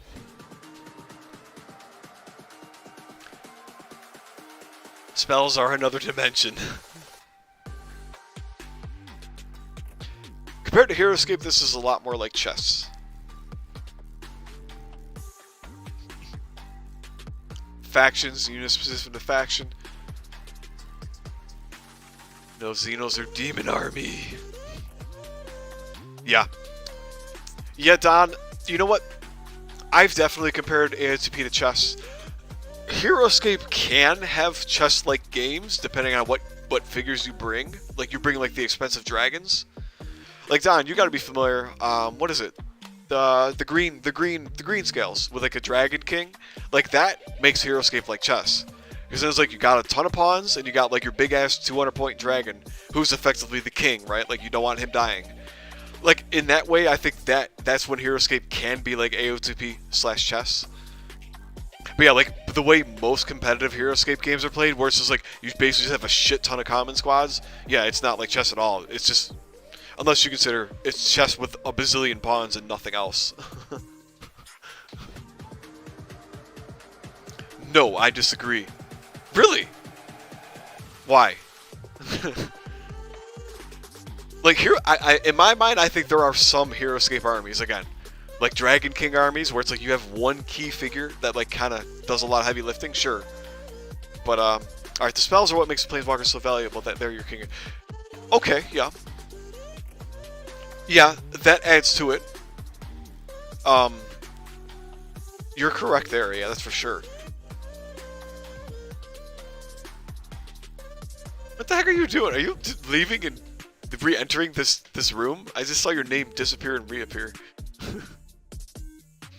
No, you're right though. You're right. Yeah, especially because you get boned. Like you already know. Like you get boned if your Planeswalker dies in this. Like yeah, and you have like 9 spell cards you haven't played. You're just boned. 90% chance you lost the game at that point.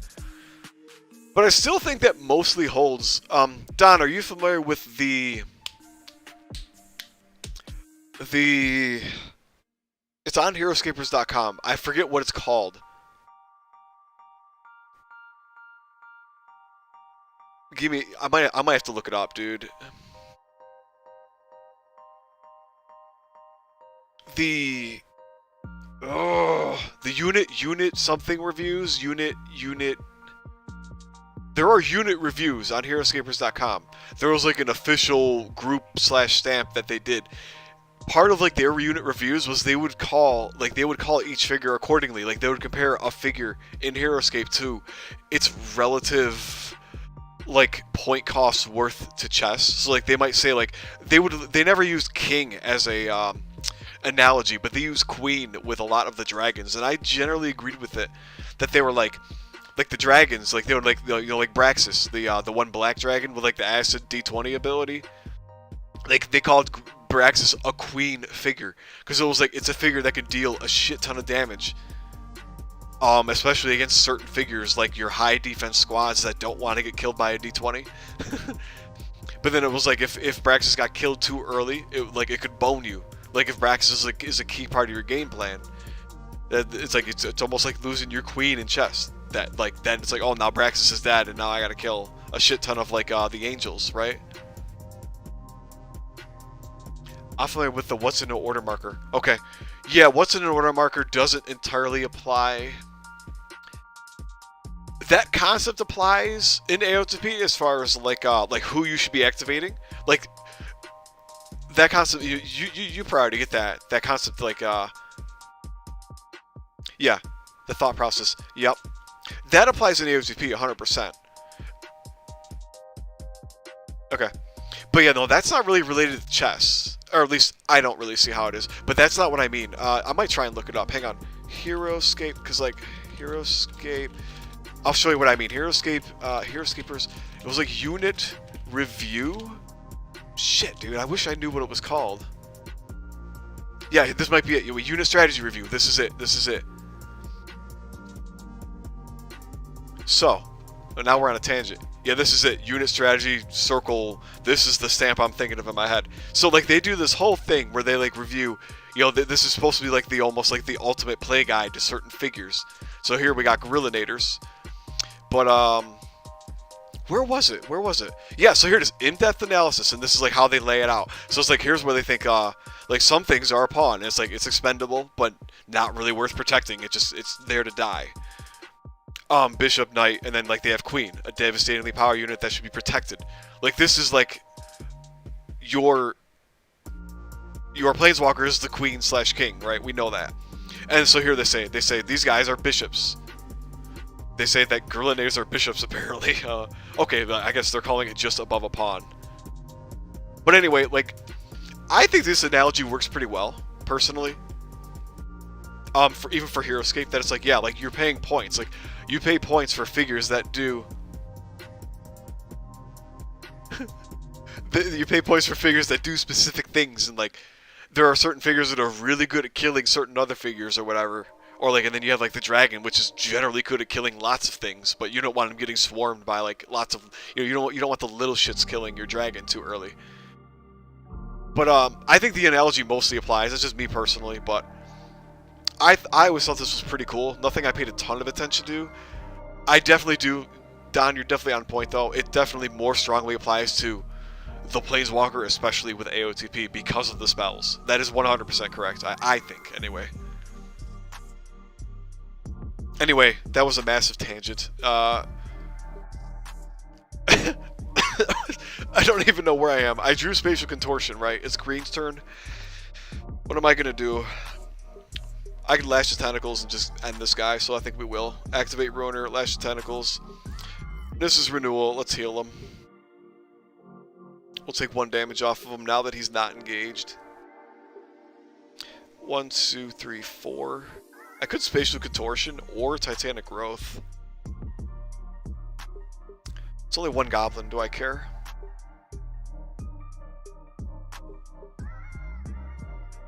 I'm not sure I do. 1, 2, 3, 4, 5. Need synergy with Ruiner and the renewal. Yeah. Ruiner's got a lot of very odd synergies with things that are a lot of movement things, like Essence Flux, too. So it's like you can play Essence Flux before you activate him. So you could teleport him into the middle of like all the enemy figures, and then start your turn with him to do Lash Tentacles. He does have a lot of funny synergies. If you look hard enough, you'll find some. Alright, I gotta move my second screen here. It's kind of clogging. I gotta move Don Discord clogging my hand here. Get this thing out of my way. There.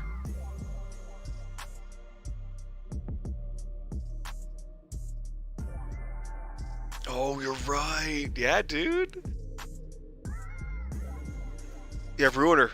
Like, the Ruiner is like one single weakness. One single weakness is like his move is 5, which is ass cheeks.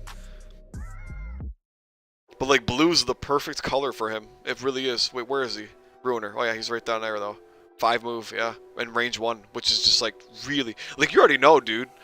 Like, the Rakers, like, you played the Rakers, and, like, they have 5 move, and it's, like, sometimes they don't get to where they need to go. It happens with him. Except when it's 9 move. Oh, yeah. Yeah, by eating your guys, yeah. Which, I think I'm about to do here.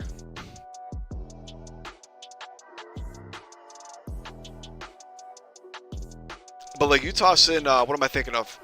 Yeah, so, like, Essence Flux, right? Like, you just move them within 6 clear sight spaces. Oh, I mean to an empty space, now that we've come to that conclusion. You have to see the space. But Ghostly Wings is another one. Where's Ghostly Wings at? It's in here somewhere, right? Ghostly Wings is great with the Ruiner. You give him flying and +2 move. Squad or hero creature you control. +2 move and flying until end of turn. It is so insane on him. You imagine this motherfucker flying in the air? Oh my gosh. Let's attack this poor oh my gosh, this poor Goblin Javelineer. Yeah, I'm fucking murdered.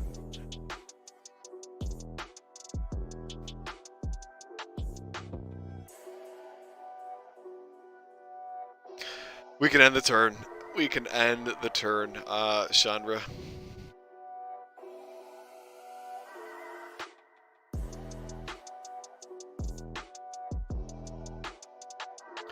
Oh, wait. Hyper's in chat.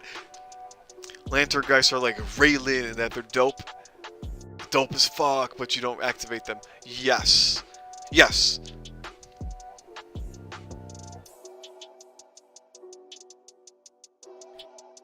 I believe in alternating activations. Oh yeah, alternate. So I would assume, I guess without knowing, but my first guess is that like you can't activate the same figure every turn.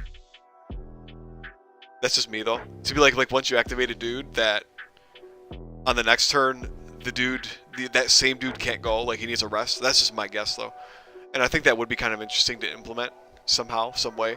Like we could even try that with a custom to like make it like a powerful custom, but it's like once you take a turn with it, you can't take your next turn with them. Now I'm on a tangent. We can let Max respond.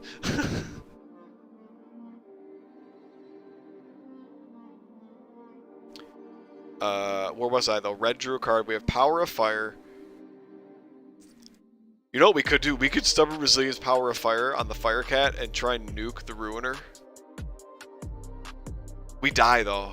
Then we die immediately from Lash of Tentacles, which doesn't feel good.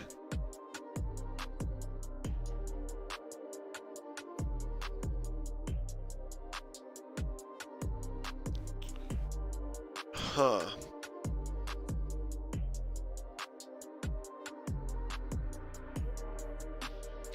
Or do I just have Chandra shoot him? I can just have Chandra shoot his ass 2 times. 5 on 3, 2 times.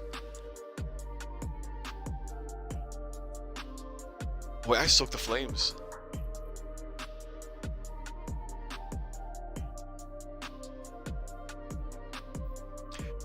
Games like 40k, every figure near me has to activate once and only once per round. And you alternate turns. Yeah. I generally like that concept. I think that makes a lot of sense.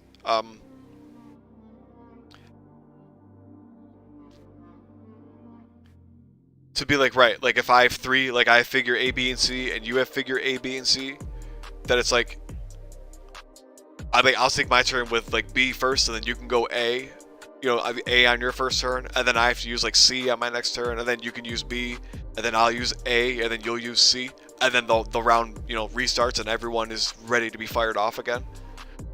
Fired off, activated, whatever you want to call it. Like, I think that makes the most sense, but I don't know.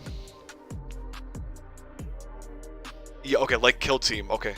Each player takes turns picking one model, and so, okay, right, so probably what Don just said. So Don knows what kill team is, I don't. But yeah, that kind of turn structure, like activation structure, I think would be ideal in like my ideal turn-based board game, because that sounds the most interesting to me.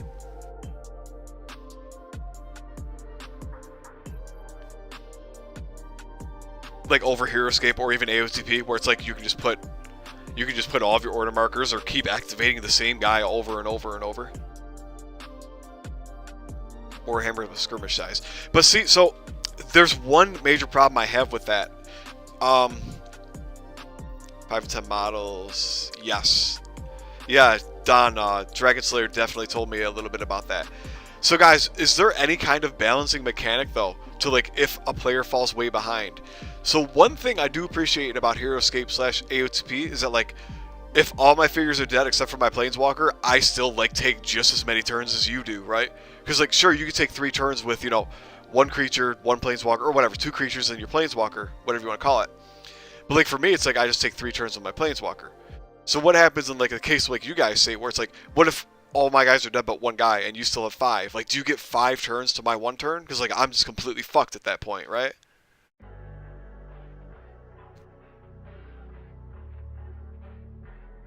Alright, we're attacking Ruiner though. 5 on 3. I think this is Chandra's best turn. 5 on 3 and then 5 on 3. Uh-oh. Alright, so block 1 first. Block 5 next. We take 4. Oh my gosh.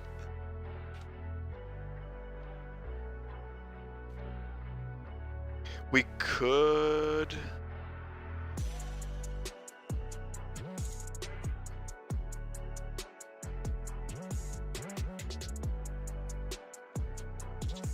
Action economy is important to know how to balance. Yeah, for sure.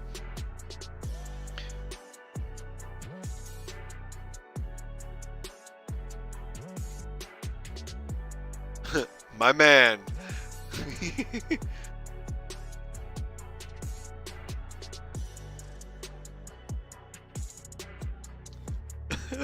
For the greater good. You guys are fucking nuts. You're in a cult. For the greater good.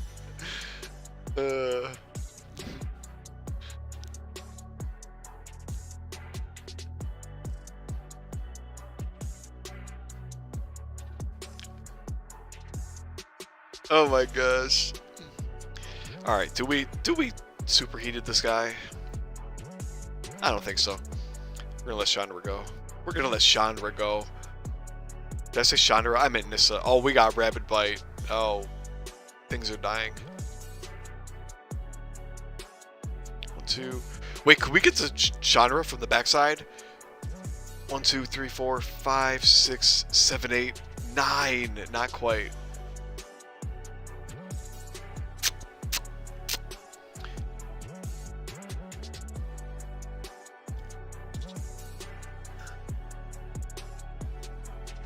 That's not a call. That's like the Covenant from Halo. It's just a religion, that's all, man.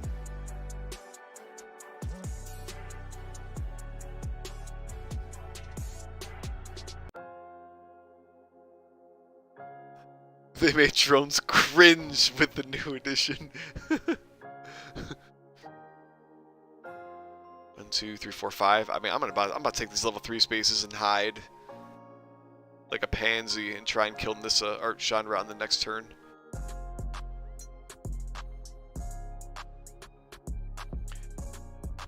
Oh yeah, Don, you missed it.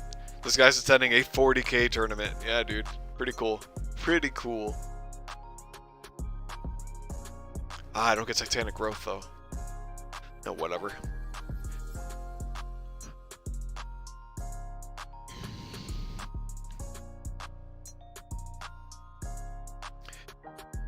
Alright, did red draw? I'm not paying attention. 120 drones chilling in a box. Oh my goodness. Oh, fire breathing. Alright, do we now use stubborn fire breathing and power fire on this cat and nuke the ruiner? This feels like we're gonna have a fire cat with how much then? Base of 3. We get 4, 5, 6, 7, 8. Like 8 dice. We're killing the ruiner, right?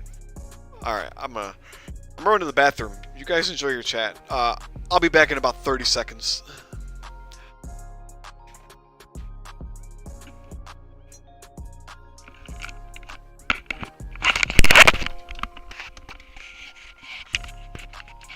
I dropped it.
Change drone from support models to warrior option. What do you think of the changes? IDKVs, you know what that even means. Town needs a codex. It feels so bare bones. It has a couple of blatant weaknesses.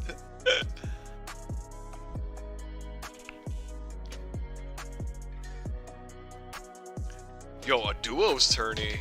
Wait, is that like 2 versus 2? Yo, AOTP sounds mad fun, 2 versus 2. Although I think I've only played that like 2 times. And I don't remember what it was like.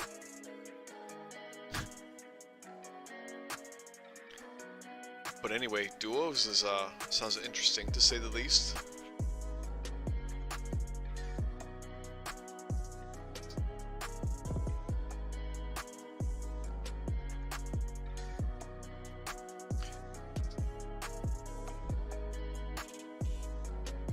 $1K points per player. I don't know. That sounds like a lot, but I'm thinking in terms of HeroScape points.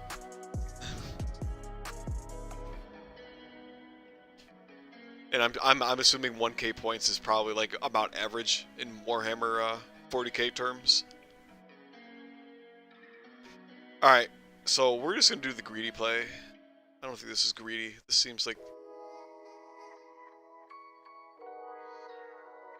goblins are dead, right? Let's dump this in the graveyard. We're just gonna stack this kitty.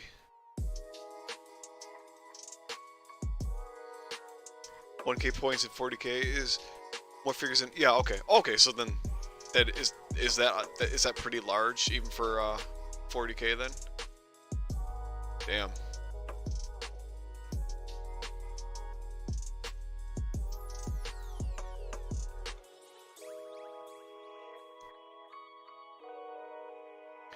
Oh, it's standard for 40k. Oh my gosh. 2, 3, 4, 5, 6. 2, 3, 4, 5, 6, 7. I'd like to be able to attack Nissa. The problem is I don't want my Firecat to die in that process. You know what? I think we're gonna do this.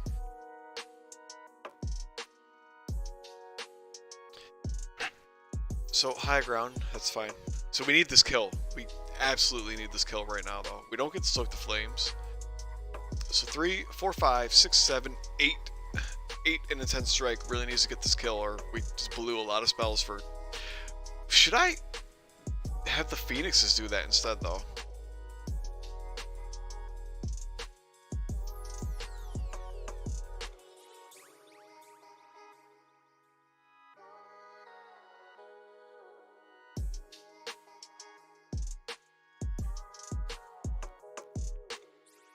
I mean, I get 3 or 4 hits and he dies, more than likely. I get an average roll of 4 hits and he's like 90% dead. Let's just go for it. Yeah, he's dead. Oh my gosh, he's not dead. No, he's dead. Intense strike gives me 6 hits. He's only just barely dead though. Oh my gosh. That's 3 damage and that's just enough for the kill. Oh my gosh.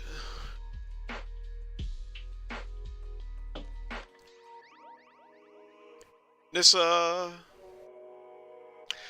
Nothing but scary robots. 4 Gundams, yep. Oh, now I draw Earth at Arms. Right when the friggin' Ruiner dies.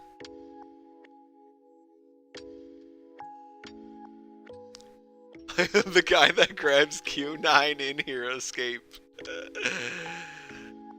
Now we all know where we need to grab our pitchforks and meet at is at this guy's house.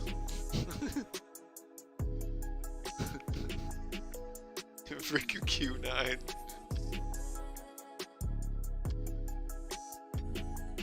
Q9 is just unreal.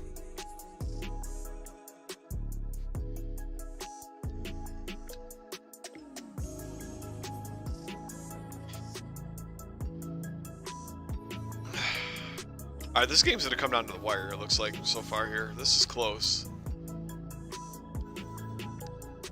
I gotta shoot that Firecat. 2, 3, 4, 7. I can't.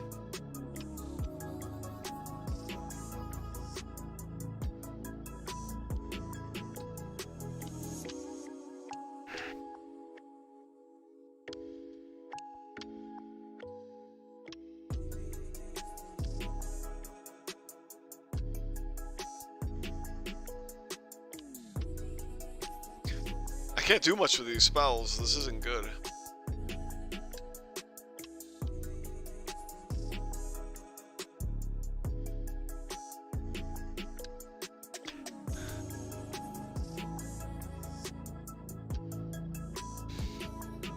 Oh, you get to judge the robot competition? Ooh, how fun.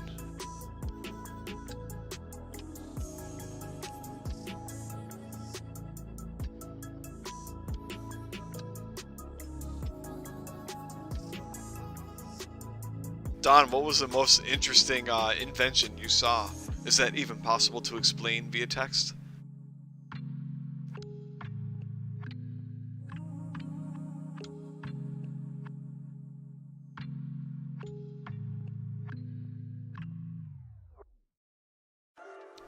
Alright, I don't like Nissa's position. I don't know what to do. I could shoot a Phoenix, actually, pretty easily, huh? 1, 2, 3, 4, 5. Yeah, so we can go here. 1, 2, 3, 4, 5, 6. 2 versus, or 3 versus, 4 versus 2. As soon as I get the math right. Easy peasy, lemon squeezy, sprint backwards. Because we don't want the cat touching us. Yeah, he can't get to that hex spot, that old glyph spot. So that is safe, I think. We need a Chandra turn. Oh, the deck is empty. Burn at the stake. We can resurrect the Phoenix with that.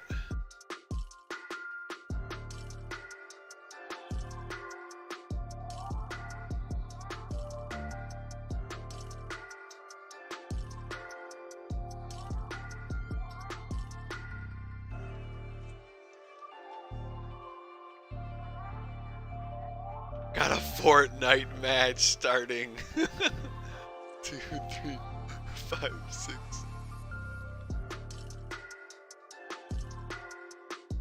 What do we do? 1, 2, 3, 4. I guess to send him there. 1, 2, 3, 4, 5, 6. Judging from middle school level, they're Lego robots, and there's 15 ish models that the robots have to navigate. The points for each model they interact with successfully. Oh, sun is 9. Oh yeah, so the Fortnite is what's hot.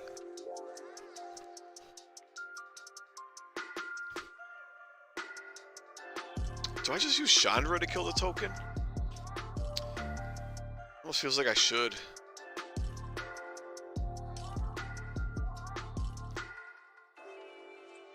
They fucked their code up and would not have the robot go far enough to actually reach some of the models? Wow. Yeah, wow. It's like they didn't even test it then? That's kind of confusing.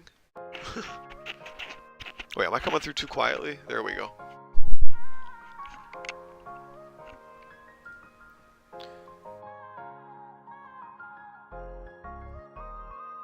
What does red do right now? What does red do? Put the fire cat here. 1, 2, 3, 4, 5, 6, 7, 8, 9. You know what? That's what our turn's gonna be. It's gonna be fire cat going here. We got level 3. We got the high ground. There's no way we're getting killed, right?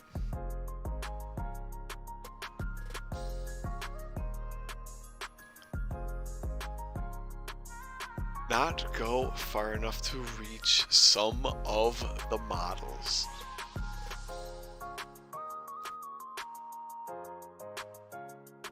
They had a chance to present their designs and explain the process of testing, which is the part you judged. Okay, okay.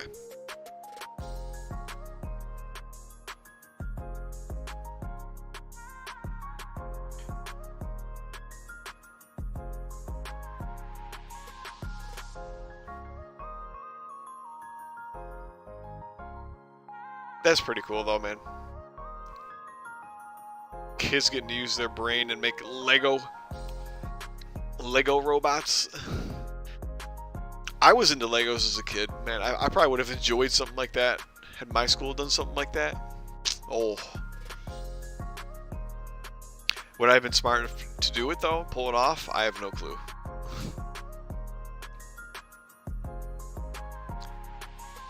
Alright, green turn. I didn't draw a card, right? I need a card. Oh!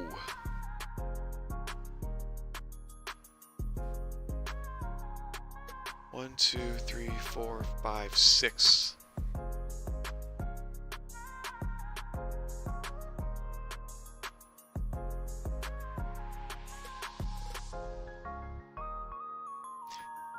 If you hardcode a robot to move a certain pattern and then twist its arm and you have to place it in the right starting position, or it doesn't work. Okay. I could see that possibility.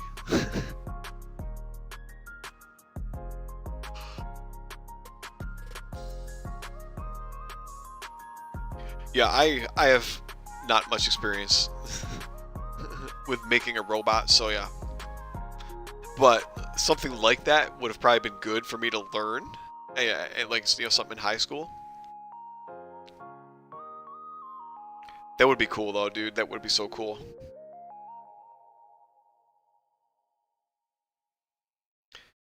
Combining Legos and robots, computers, which is like a couple of my that's a couple of my favorite things growing up, I should say. Anyway.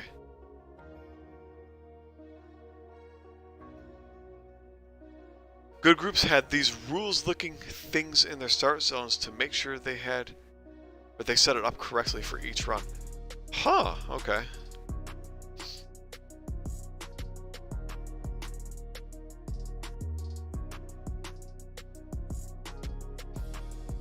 Yo, Dom, was that like put on YouTube?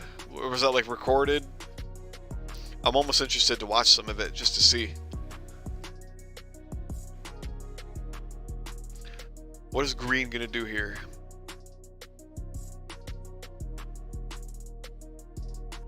They could do 2 to 3 at once? Yo. Man, some kids are freaking smart, dude.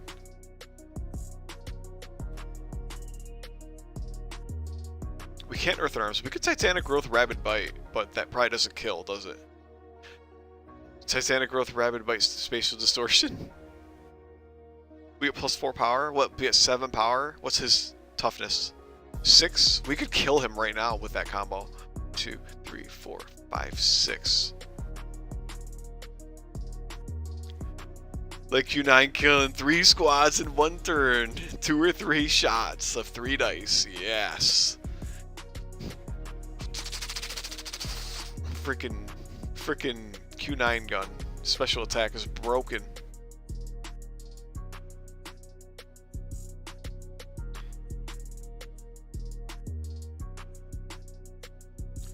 I gotta double check.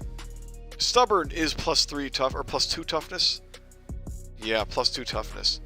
So that Firecat is at 6 toughness right now. I could kill him with Rabid Bite, Titanic Growth, Spatial Contortion. The problem is, do I want to blow all those just to kill? I mean, this Firecat is so buffed, dude. This guy's a threat.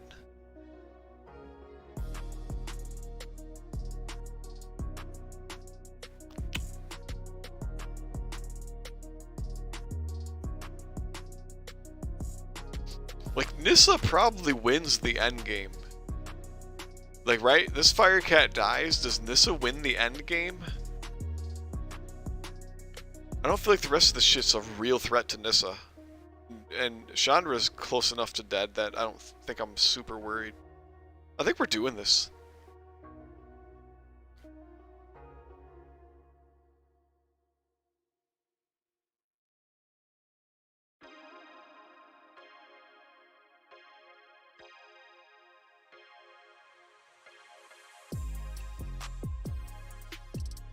Doing the mic work for competition rounds. Oh, did you get to like commentate? When you say mic work, is that supposed to be like a commentator or something? Yeah, that makes sense. That's understandable. I mean, plus it's kids. I don't know if people want their kids on YouTube, but you'd hope that they would just focus in on the machines and there wouldn't be kids on a YouTube video. Yeah, announce the teams. Let's get ready to rumble. Yo, dude, that is freaking awesome. That would be enjoyable, as long as you can, as long as you don't have like stage fright, with that kind of shit. That would be awesome.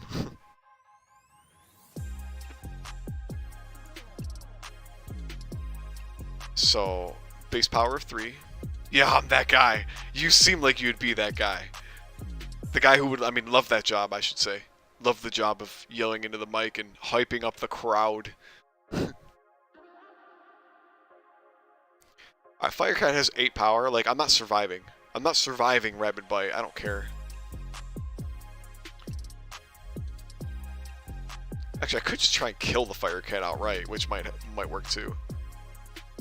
So the Titanic Growth, Spatial Contortion, number 1. We'll activate these guys. 1, 2, 3, 4, 5, 6. That's fine. 1, 2, 3, 4, 5, 6, 7. 1, 2, 3, 4, 5, 6, 7. We got an attack of what, 7 on 7 on 7 right here.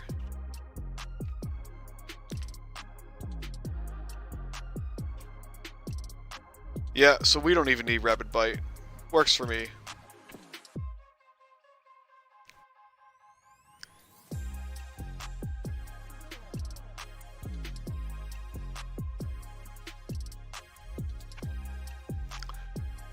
Shades.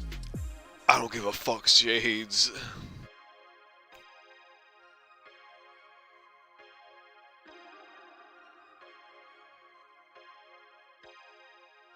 So red, right? Yeah, red's turn. We have a burn at the stake, which we should probably just play right now. Burn at the stake, we declare that we hate Scions, right? Or Eldrazi is the correct term. Alright, so we hate Eldrazi. No spells left. We can rebirth our last Phoenix for the game.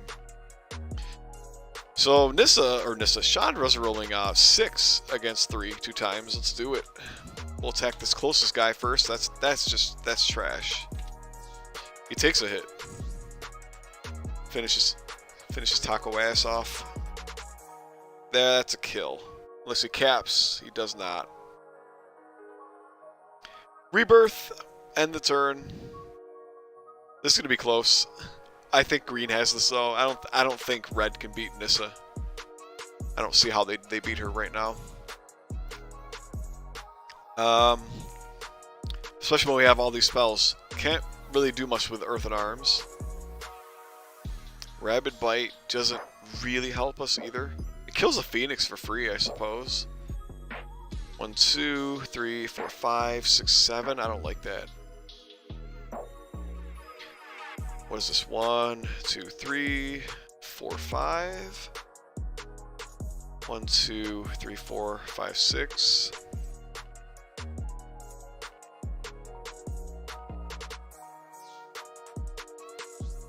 We could Rapid Bite the hero for free. He doesn't have enough power to damage us.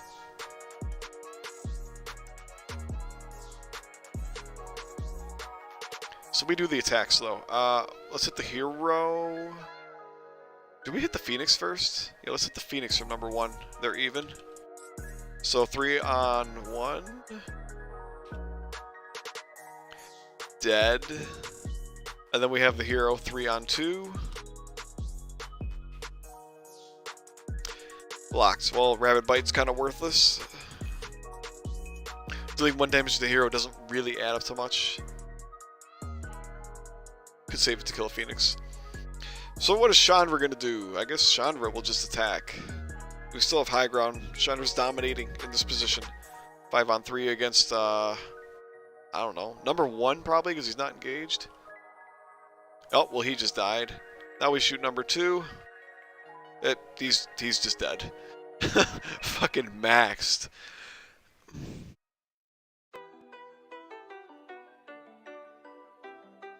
So it's Nissa and 1 token versus the world. Nissa's Expedition's the only card I can use now. Probably should have used Rapid Bite looking back, because I guess I didn't consider that my guys could die.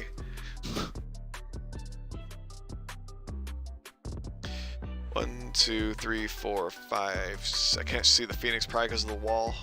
1, 2, 3, 4.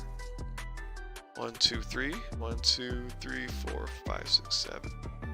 Do I want to kill the Phoenixes first or the hero first? There's only 2 Phoenixes and they have 2 power. They're not a threat. They're really not a threat. Yeah, let's shoot the hero. 1, 2, 3, 4, 5, 6, 7. You okay? Okay. 1, 2, 3, 4, 5, 6, 7. Level 4, high ground. That's fine. 4 on 3. There's a hit. Oh, dear. Did that break?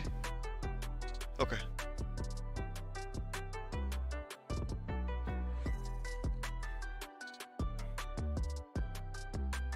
Sprint there, and the turn.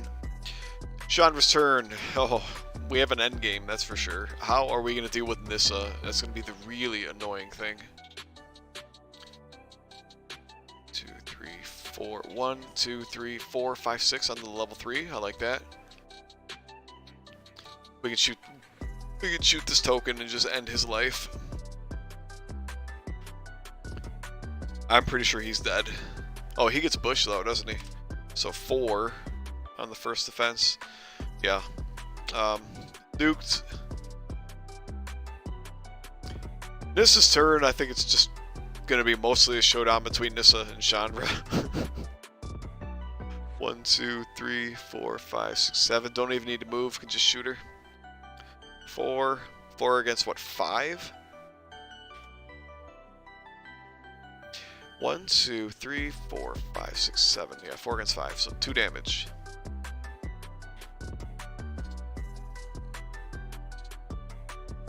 Two, 3, 4, 5, 6. Yeah.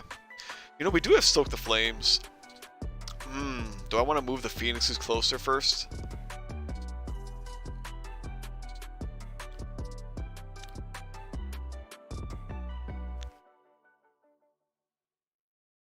Put a Phoenix here, maybe?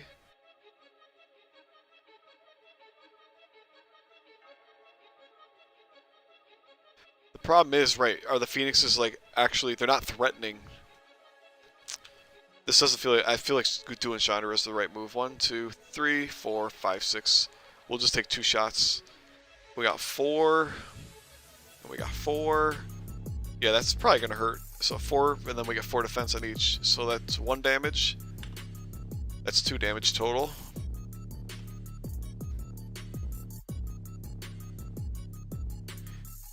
The Healglyph isn't really that useful. Chandra's too threatening with high ground. Yeah, they're just going to stand here and shoot each other. That's what it's going to be. So 4 against 4 from Nissa to Chandra. 1 more damage. Do I care about sprinting? I don't know. I don't know. Do I care about sprinting?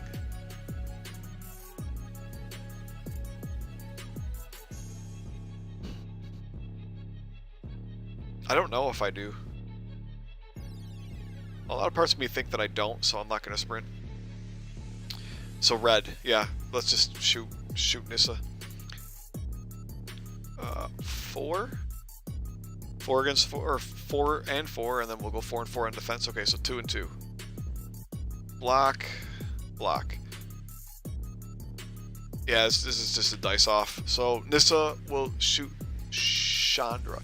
Do we engage Chandra so that she's not getting Chandra's Fury 2 times? Like, I could also just blow Leaf Arrow. You know what I could do? I could shoot her from range and then sprint to engage her. That's what I'm going to do. So 4 in the attack. Yeah, that probably just kills her, honestly. Yeah, there she goes. All that thinking for nothing. I don't know, sprint here, I guess. I'm going to sprint there anyway. Yeah, this is GG. This is GG. I figured Nissa would win this endgame, and it looks like that's still going to happen. 1, 2, 3, 4, 5. 1, 2, 3, 4, 5, 6.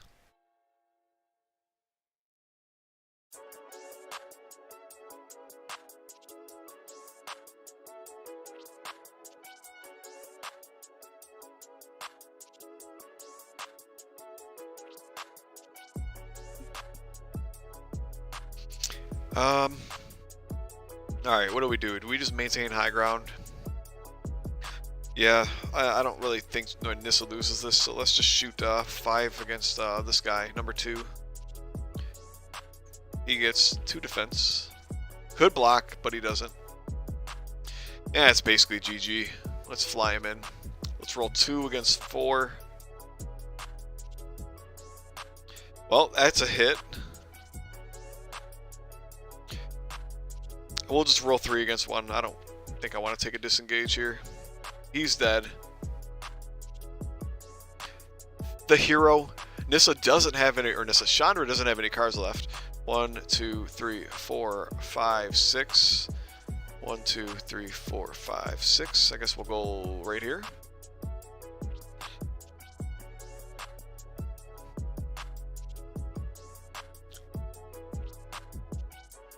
the final attack, the likely final attack, we'll just go 5 on his 3. Down he goes. GG's. There's lots of bodies. There is lots of bodies. I would say that was reasonably close game. The Ruiner dying, yeah, there was a lot of potential damage we missed out on because the Ruiner died, but we just needed Earth and Arms to come 1 turn sooner, then that would have kept the Ruiner alive, but oh well. So the customs. The Rakers did their job. And funny enough, they exiled the most powerful freaking spell in the game. So, I mean, that has to be worth something, right? They got 1 attack on Chandra, and luckily it got through. So that panned out.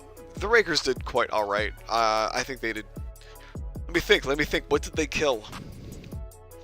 I mean, combining the Rakers with All Is Dust really, really was useful. I got to use All Is Dust twice with them because they invaded Chandra's area in the beginning. Recall plus All Is Dust is really good. Yeah, I would say... Like, Rakers, they did good. They felt good. They felt exactly what they needed to feel like. Spatial Contortion. Wait, what did I use that on? Oh, yeah, for the, Wait, did I... Oh, I didn't need to use Rapid Bite. I just used Spatial Contortion, that's right, with, Titanic Growth. Where is Titanic Growth? Did I delete it? Did I delete Titanic Growth? We crashed. So we did Spatial plus Titanic Growth to kill the Fire Cat. Yeah.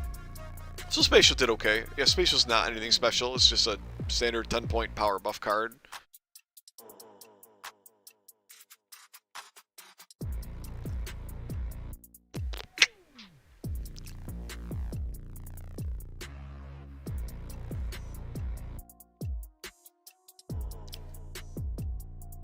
Where's Titanic Growth? Did I delete it? What happened to it? Oh wait, it's right there. Duh, I'm an idiot. Okay. So yeah, Spatial Contortion. I mean, part of the problem is it costs 10 points, right? Okay, but here's the thing. Alright, so it doesn't have... So Titanic Growth requires clear line of sight. Or clear sight, I mean. And also isn't colorless. And it gives you +3. Where this, like, you don't even... Like, you just pick creature and it gets it.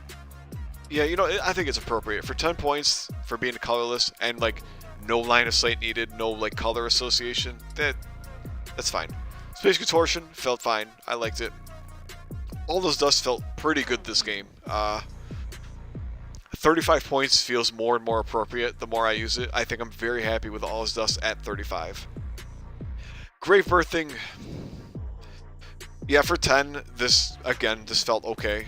It's a cheap 10-point card. It doesn't feel high impact, and the token, yeah, it does basically nothing, and that's fine. Like, it might take a hit. And for 10-point spell, that kind of doesn't do anything. Probably okay. Someone's in the house. Who's in the house? So you talking about them cards? Oh, we're talking about, yeah. I don't know how much of the stream you actually watched. Yeah, I've been in there. What did you think of everything? What's up? Did the you're talking about Grave Birthing right now? I am right now. Word. Did the token wind up mattering really? It died. I don't think it mattered. I'm trying to think. Soaked in attack or something? Yeah, Chandra went in and double attacked it, but she, like, if it wasn't there, she would have just sat there. Like, she just basically moved toward Nissa. You know what I'm saying? Like, like she just range attacked the token 2 times, basically for the hell of it, because it was like nothing better to do this turn. So, yeah, I don't think the token. Actually, no, I'm lying. The only real impact that the token had was that I could use All This Dust, and I killed the 1 damaged Fire Cat next to me because of it. Oh, wait, that's actually kind of good. Yeah, you'd have to go back in my stream. So, yeah. To explain what happened is, I summoned the Fire Cat next to Nissa, used Pyroclasm. which dealt 1 damage to the Fire Cat, and then also dealt damage to Nissa. And then I combo that with Circle of Flame, which requires red to have a damaged figure, and then allows you to damage a figure next to your damaged figure. So I combined, like, I intentionally put a damage on the Fire Cat to hit 2, basically onto Nissa. So Nissa was by herself too at that point. Yeah, and I was looking at my hand and I'm like, wait a minute. And I've read Grave Birthing and All His Dust. I'm like, wait, I could play Grave Birthing, spawn an Eldrazi token next to me, and then use All His Dust to chip that 1 extra damage to kill the Fire Cat. So yeah, that actually was that was actually a pretty good contribution, honestly. Now that I'm looking back, like that that was very worthwhile. Yeah, that's some cool gameplay, yeah, for sure. That is the only thing it really did, though. Otherwise, yeah, it was non-impactful. Well, sure. I mean, hey, you that. know, a 10-point card can be that. Yep. Even the Nissa's renewal turned out to have some utility. Yep.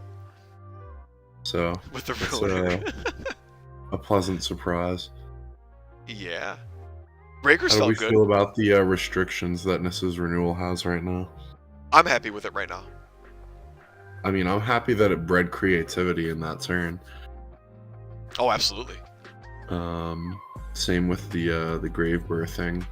With that being said, Spatial Contortion at the moment is our like very flexible card. Yeah. You mentioned something about like the restrictions that it has and doesn't have versus Titanic Growth. Well, Titanic Growth basically just has more restrictions. Yeah. That's all. Clear sight. Yeah, you know, well, that like you have to have a crazy green mechanic Planeswalker. that we're trying to understand right now. Yeah. Yeah, well, so there's 2 major restrictions to Titanic Growth. Is that you have to have a green Planeswalker, and then you have to, yeah, whoever you're trying to target with it has to be within 6 clear sight spaces. Spatial Contortion, right, is any Planeswalker can use it, and you pick any creature on the map. Yeah. Oh, and another thing is Titanic Growth has to be a creature you control. Spatial Contortion, you can use it to give an opponent's figure -1 toughness if you want. Right. So, I think it's perfectly fine. Like, it's not going to be... Like, Titanic Growth is, like, upper-tier spells, if you ask me. So, like, I wouldn't want to mimic Titanic Growth. It's too fucking busted. No. Absolutely not. Like, Spatial Contortion feels like a...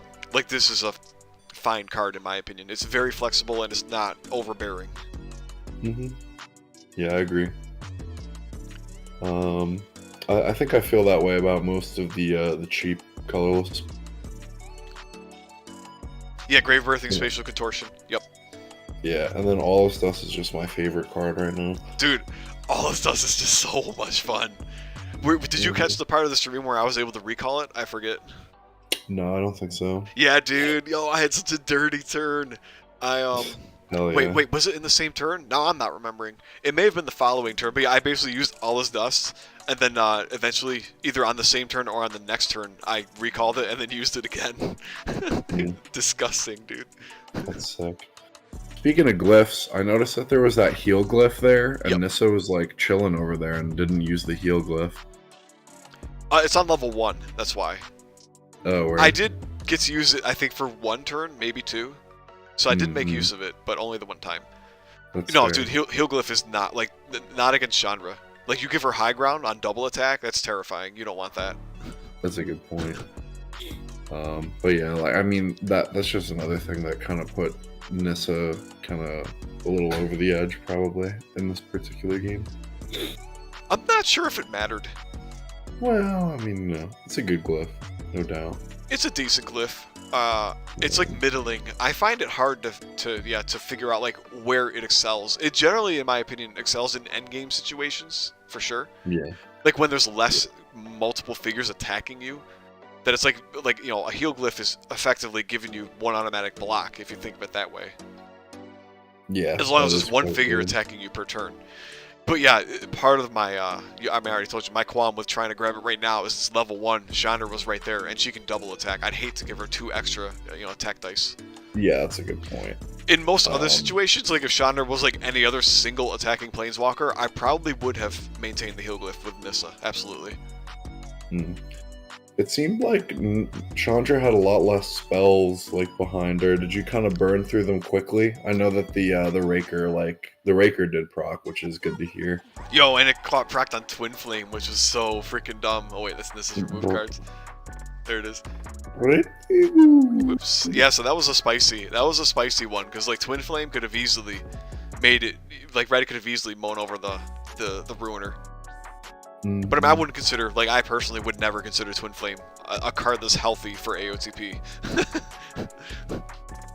But yeah, so yeah, we got that. Yeah, what else? What happened to all of this spells? You know, that's a good point. Let me dive through my graveyard and think. So yeah, I used Burn at the Stake. That was my very last card. Fire Breathing, Power of Fire, and Stubborn.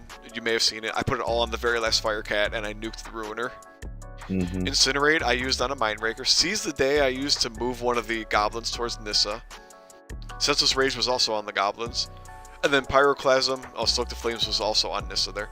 And so was Chandra's Fury. Where the Pyroclasm and, sorry, Circle of Flame.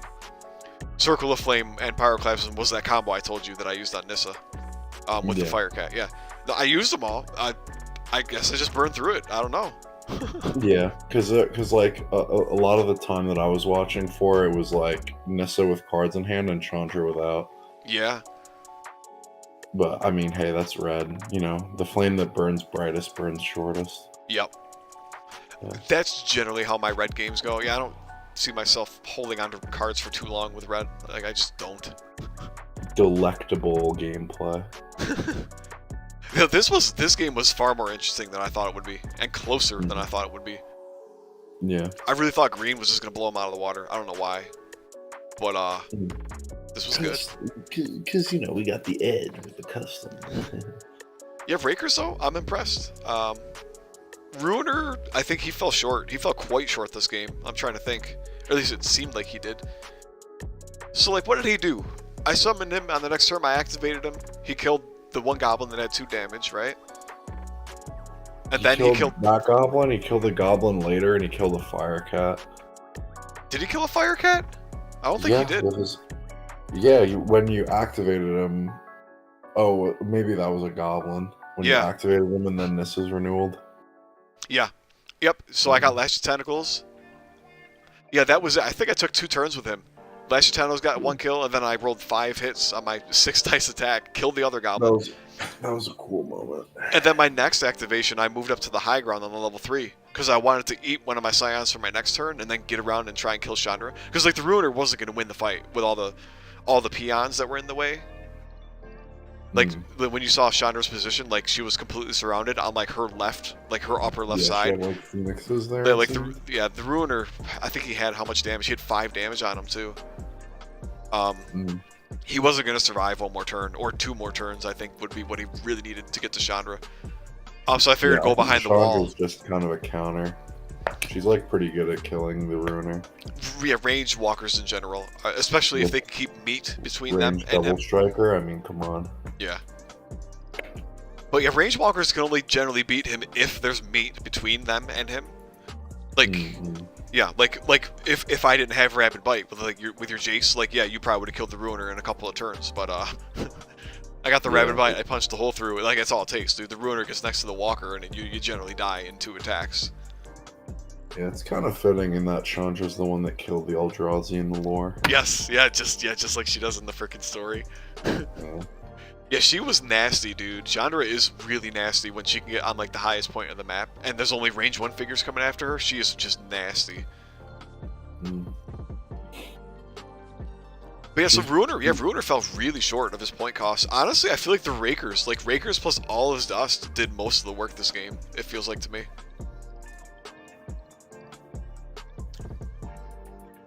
Word. Scions didn't do much. I think they almost literally just died. Yeah, that's it. I think they just died by attacks from Red. Our hero didn't do much either. I don't even think he got to attack. I had given the 10-point hero to Chandra. And I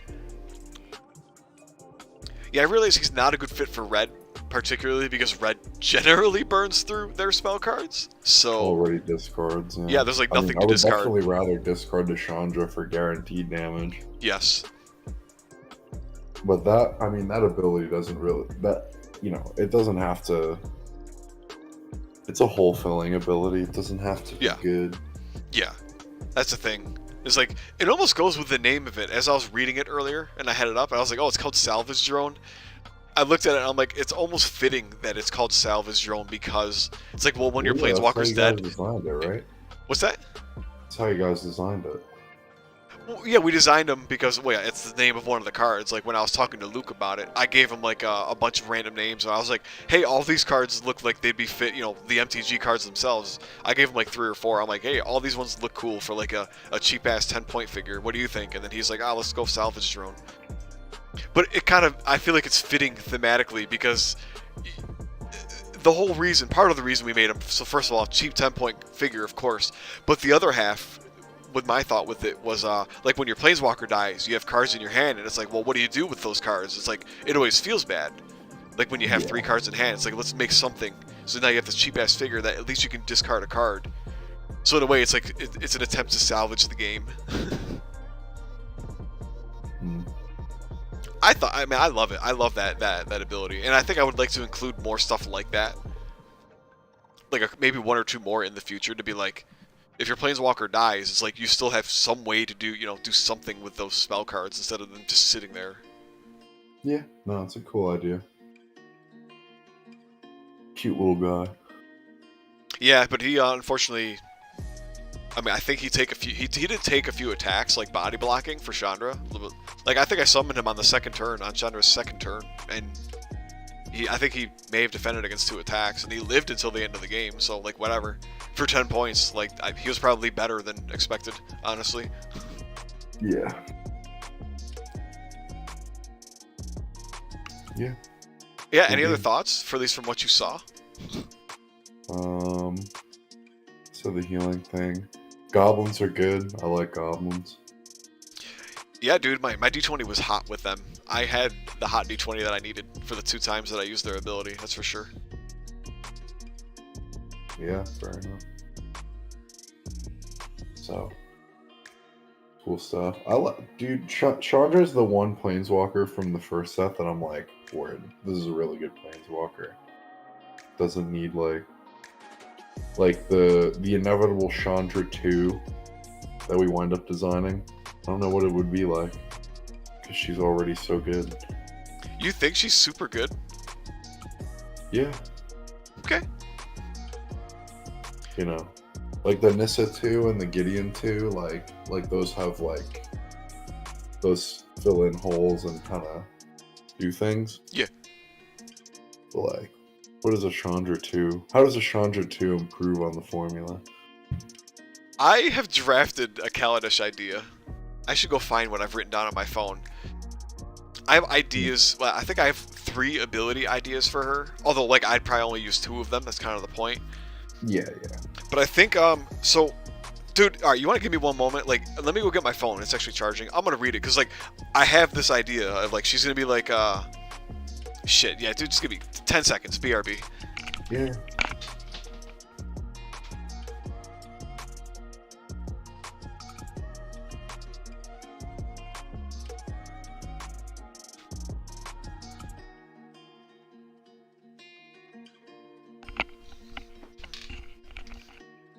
All right, I'll give you my first draft because we're gonna be talking about Kaladesh. I don't know when. It still might be another month at the rate we're playtesting, but yeah, one day we're all gonna have to chat about the major mechanics we want to include in Kaladesh and whatever. But where is my? I have like a running list of like Kaladesh ideas. It's just massive, dude. And I'm almost there. Here are my Planeswalker ideas. Yeah, I got like a Tezzeret idea. All right, so Chandra. So I have her pegged, and of course this is theoretical. I've never play tested this. 7 life, 5 power, 2 toughness, 3 range, move 6. Her first ability, it looks like I do have 3 abilities. So the first one I have listed here says while there are at least 3 damage markers on Chandra, or at least 3 enemy figures within 3 clear sight spaces of her, she gets +1 power. Next ability. Chandra gets plus X range, where X is equal to the number of red spells you've played this turn. I have 4 abilities. Discard a card from your hand, and I put /library, as in like maybe we can just shove a card from a library into the graveyard. And Chandra gets +1 move and +1 range until end of turn. And then 4th ability At start of Chandra's turn, you may add 2 to her range number until end of turn. If you do, she gets -1 power until end of turn.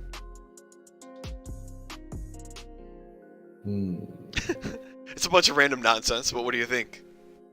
Goes with, you know, working out a lot of stuff modifying like range and that.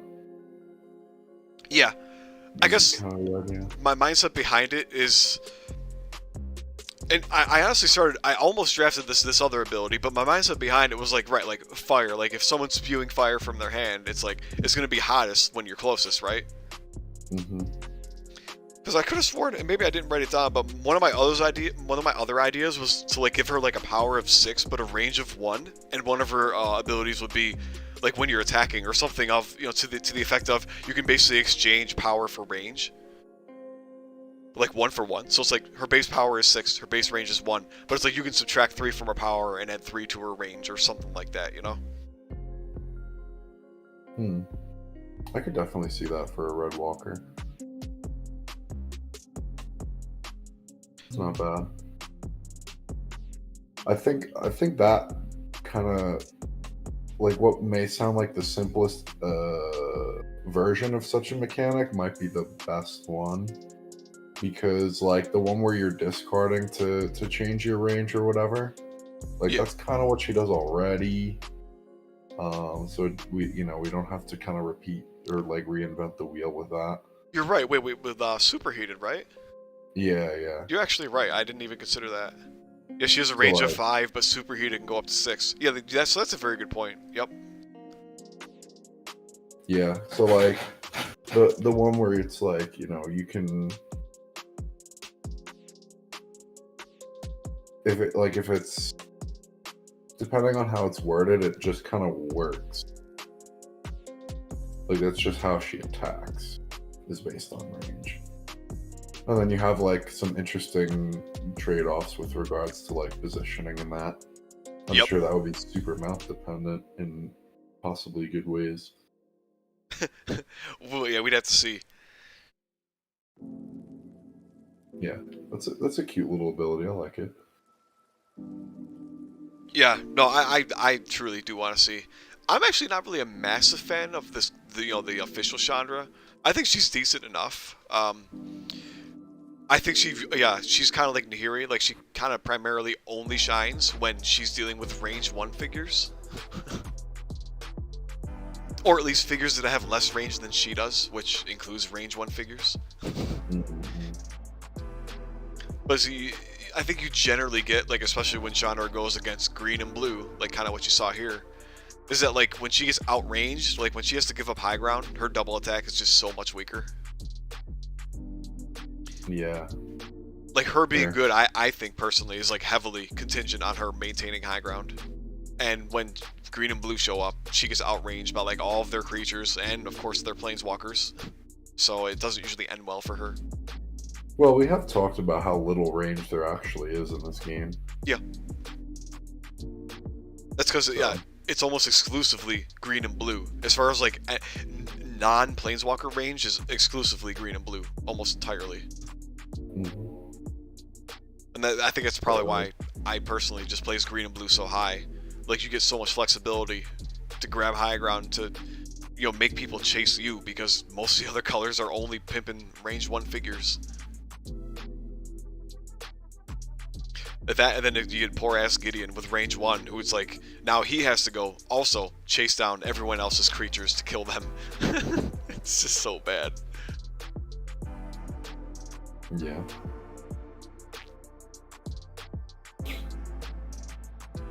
But have you seen, where are we looking? So for some reason Luke was awake. I don't know if you saw the terrain thread in the Discord. He mentioned that it looks like he might be leaning towards just leaving the whole, you know, summon to an empty space. That we only need clear sight to the, oh my gosh, to the space itself. And he asked, you know, he's asking here, do we want to add the rule which says that we need clear sight to the figure as well? I told him, you can probably see my message if you're looking there, that I'm fine with just clear sight to the space. I don't know if you want to respond and just tell him like what you think? Well, I mean, he said that that's kind of what it says in his rules already. Yeah. And like, you know, if that's how it's written out, like, you know, it seems like we can kind of, like, I'm good to keep it like that, and then if we come up with more things that reference clear sight, then we can revisit it at that point. Revisit it? Okay. I guess, you know, I mean, I did my own look through on the effects or whatever. I found that 14 spells mention clear sight. Yes. In any way, like Titanic Growth is a clear sight, like creature within 6 clear sight spaces. That's the thing. Yeah, is it doesn't say empty space. It'll say a creature or a figure, or you know, it tells you it's generally a figure though. That's the big difference, right? Well, yeah. So either a figure within clear sight spaces or a empty space within clear sight spaces. So it seems to me that they do refer to both, like kind of like the chart that Arcanus put up at the table. Like that table, you know, clear empty spaces are already a part of the game with regards to that. So, you know. Then I guess the question becomes how much of a empty space needs to be seen. Part of it, all of it, like how many points on it. Yeah. Right, and how do you define, right? Like the HeroScape hexes, you know how like you have like the higher like actual hexagon piece that's like the colored piece? Yeah. And then there's like the brown that like kind of, that's like where it'll connect or sit in between. It's like, do you count the brown as something, as clear sight? Yeah, because like if you don't count that brown part, what that means is it actually becomes kind of hard to summon like higher up, like higher than you. Yeah. Which could be, you know, a feature rather than a bug. Yep. Because then it prevents you from kind of like the situation that I put up on the Discord was like, oh word, I just put this Geist on the bridge that's like 10 spaces up. Yep. Yeah, it'll because probably I was help. like, oh word, like I can see that tile, like just the side of it. So that's why I put it there. Yeah, that is a good question.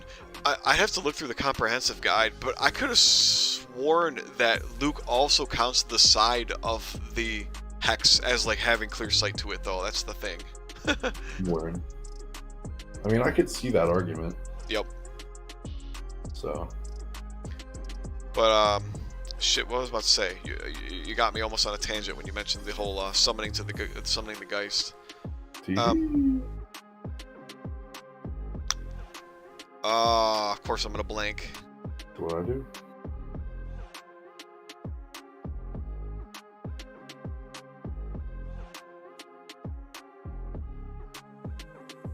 Fuck. Oh well.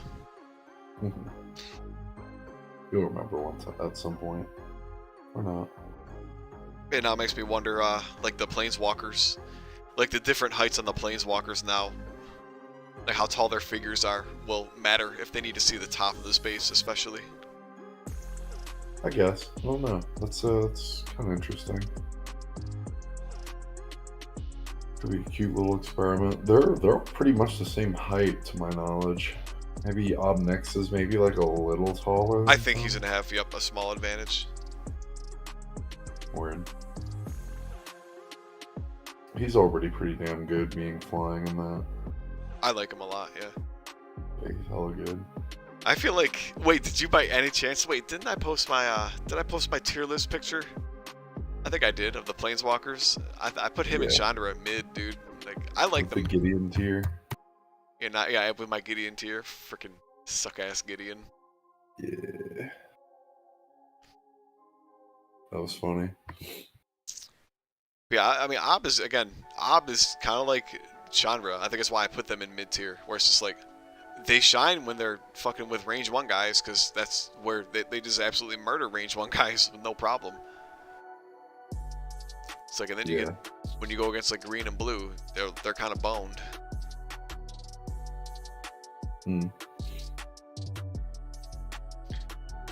Right. Especially Titanic Growth Kessig Rangers, everyone's favorite combo.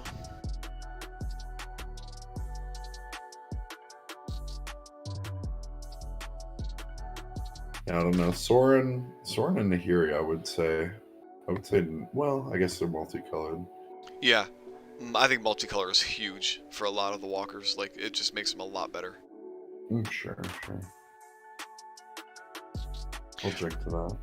Like, until the other colors get more spells, like, I think there is going to be a point at some time in the future where it's like, once there's enough fill of creatures and spells for each color, that there's like actual, like, more than like 4 choices per color, you know, for creatures. Like, once that starts getting to like 6, 7, 8, then I feel like multicolor planeswalkers probably aren't quite as good. Maybe I'm wrong. When you get to 7 or 8, what? Like 6, 7, or 8 like army cards for like these summonable creatures. Oh, like once there's just more content? Yeah, so like once we have more content, then I feel like multicolored walkers might be less good. I'm not I mean, I don't know, maybe. But like, could there be a argument that the more combos means that they have more options?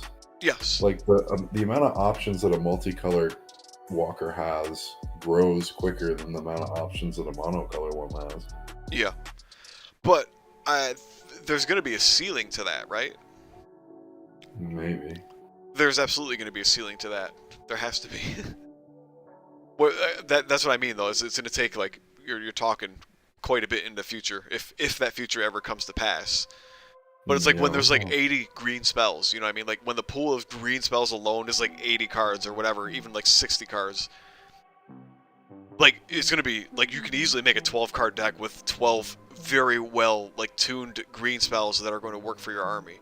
Where, like, the way it is now, it's like, especially green with, like, a hero build, it's like, green doesn't have a whole lot of great cards for supporting a hero, so it's like, yeah, of course, any color, like, any other color mixed with green, like Kiora, like, blue can do a hero build pretty well. So it's like, blue-green mixes pretty well for, like, a hero, like, to use the ruiner. See, like the thing is though, with like in Magic, you can have that, like, yeah, a monocolored deck works, a multicolored deck works, but like different colors have weaknesses. So like blue can't really like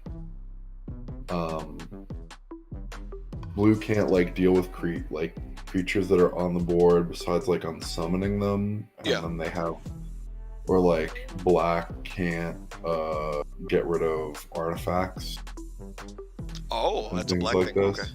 So they do have weaknesses that they can't really like cover. Maybe AOTP being a war game makes it a little different in that regard. I'm not sure. No, I think blue, that generally carries over for blue here. Like blue, they have the 2 buff cards for like buffing their power. The Twisted Image that you saw, which, yeah, that's mostly for Leyline Phantoms. And then they got one, yeah, then they got the Royal Mage trick, which is still pretty good, but it's up to +4 power for 1 creature for 1 turn. Kind of expensive, weirdly. Yeah, it's quite expensive, but it's still really 35 points for that effect. It's still really good. I don't sleep on that one. It is sometimes hard to use though. Yeah, like compared to Titanic Growth, it's just like, yeah, it's a no-brainer. Titanic Growth is better. Yeah. But I still like. I think I ranked Royal Mage is like a upper mid spell. Like it's still definitely worth it, I think. But yeah, no, you're right. Like, so blue definitely struggles with that, like creature removal, other than unsummoning. Like, I can tell you just by playing EOTP that's definitely a thing. Like, there's absolutely times where it's like blue is sworn by creatures, and I'm like, well, fuck, I gotta use unsummon or I'm dead next turn. Like, there's just, yeah, that's absolutely a feeling I get playing blue here. So, you know, it's part of the balance of the colors and all that. Yeah. So yeah, you're onto something with that, and that was something kind of in the back of my mind too. Is that is like the one thing that multicolor planeswalkers will maintain, is that like, oh, like if I want to play mono red or something, like red ain't gonna have healing, so it's like Arlinn who has green. Like green already has some like creature healing and shit. So it's like mono red can't do like sustainable creatures, you know, like Arlen can if they wanted to. Right. Yeah. But still, I think it's gonna be easier for like your AOTP builds to be like, when you build your army, like you generally want to have like a win con or two. So like for like this Nissa one, it's generally the Ruiner is the win con. Like when you got the Rabid Bite, the Earthen Arms, even like All is Dust and Spatial Contortion kind of help with that. And you got the Scions who kind of support the Ruiner being like an Ultra Beast, you know? Mm-hmm. So it's like as more colors, like again, green is still kind of struggling with hero support. But like, you imagine we're going to come out with more cards that can help heroes in other ways. So like green can then more easily run a hero-centric build that like says, okay, I have 2 heroes, I can, you know, I have enough green spells that can actually do something to help them, you know? Mm-hmm. So like the options are at least there, and like I still think that the like, what am I thinking of? Like the disparity between monocolor versus dual color will be much less than it currently is once those other options are added. That's all. I hope so. Yeah. I fully expect it to be, or at least I'd like it to get there. Word.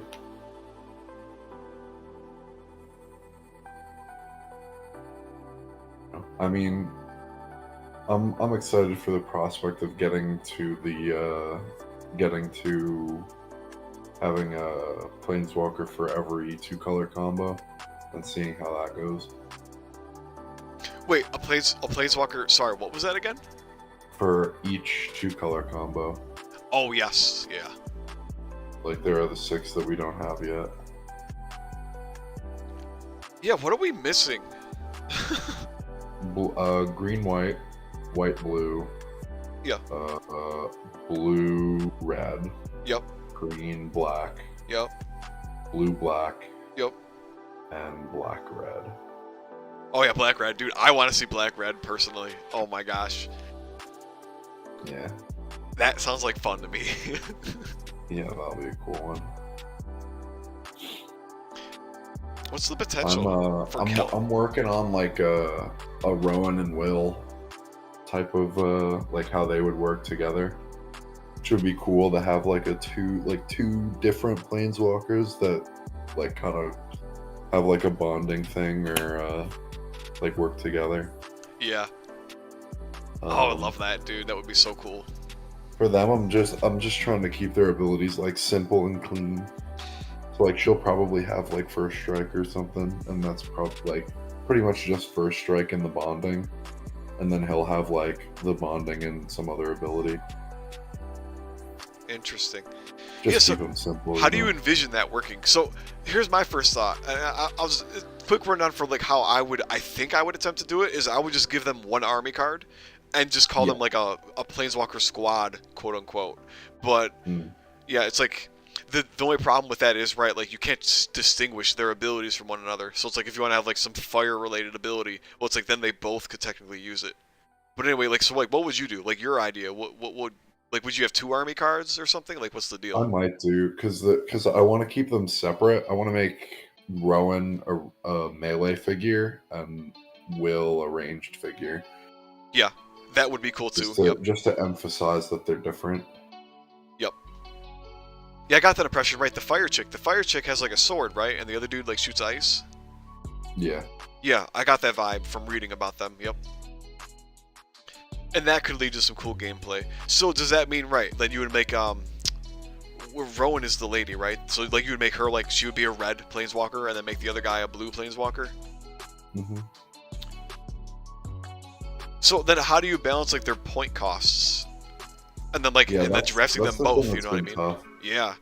like because ideally you would want them so that you can use like the red planeswalker by herself, but yeah, then it's like how do you combine them together and keep it all fair? Well, one of their abilities would be bonding with the other one. Okay.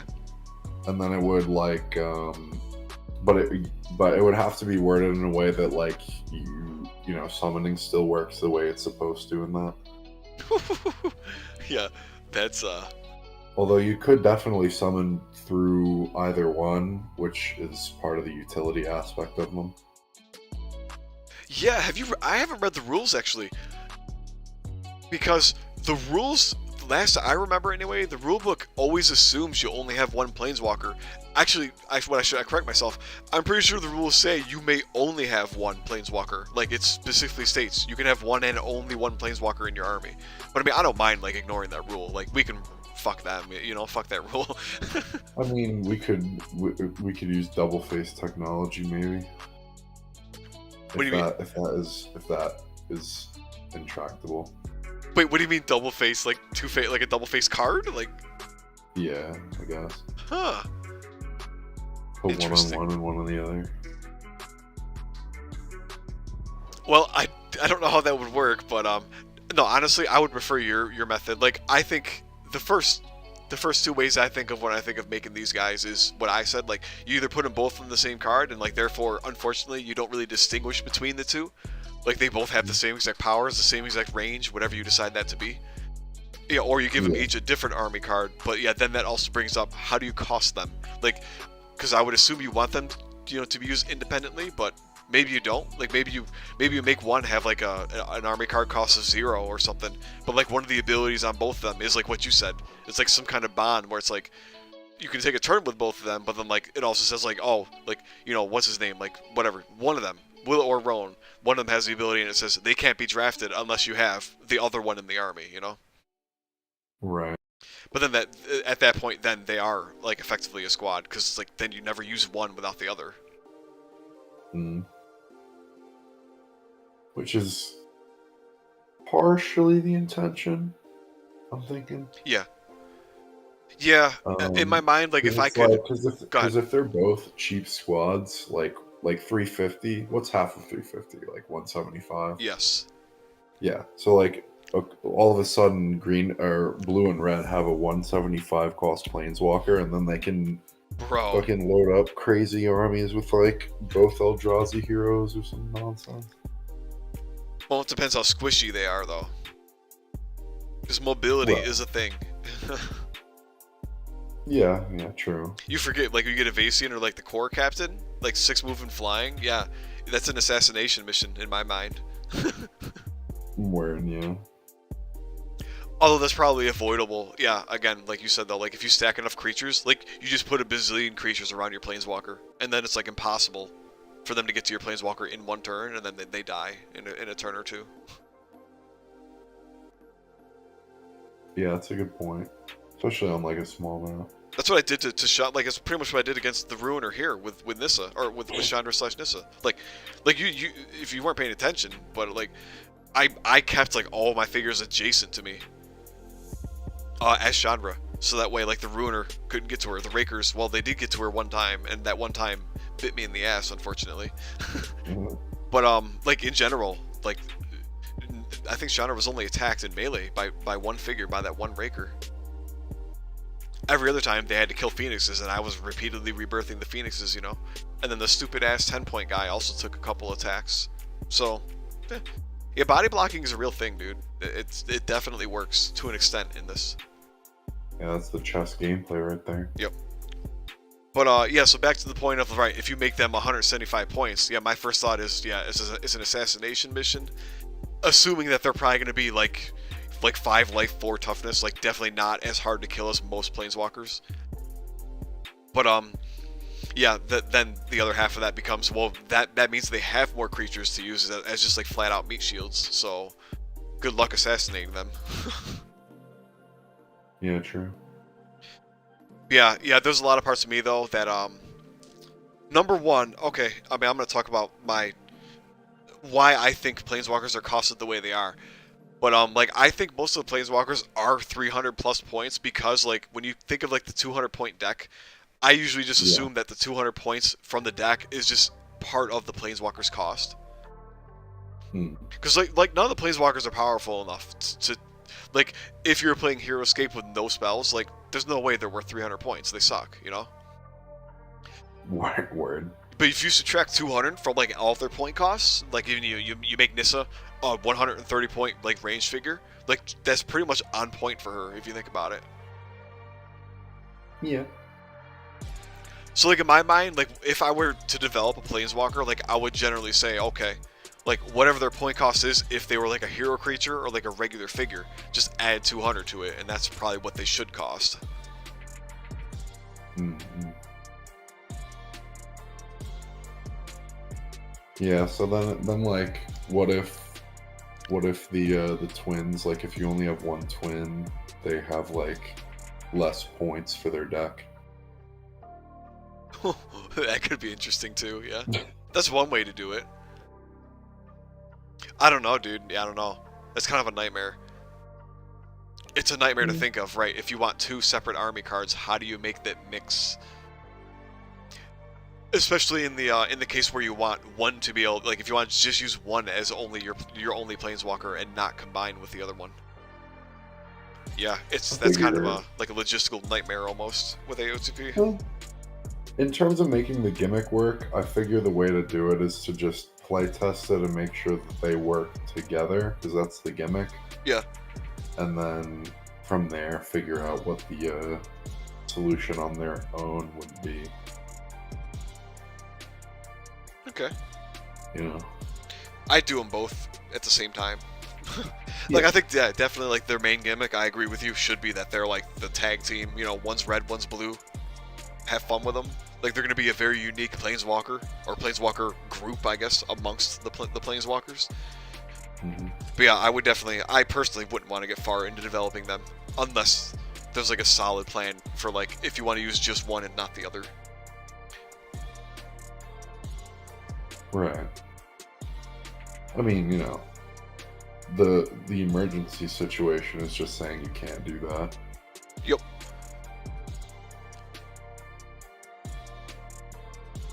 So. Yeah, but I like the idea though. I think they're gonna be a really cool. That's gonna be like a really cool Planeswalker combo to work on.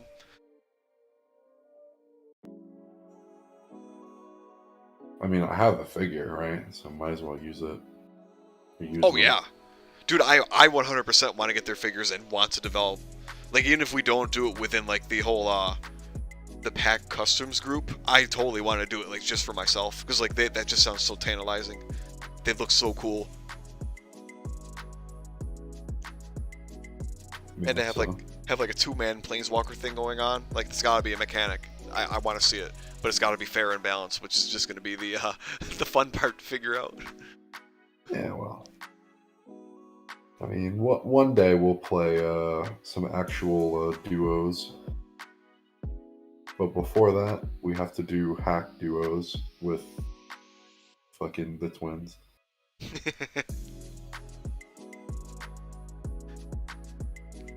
I'm trying to get my some of my commander pods to like to go in for some duo AOTP. Yo, do they like AOTP close. Or what? Huh? Do they like AOTP? A couple of them, yeah. The frick?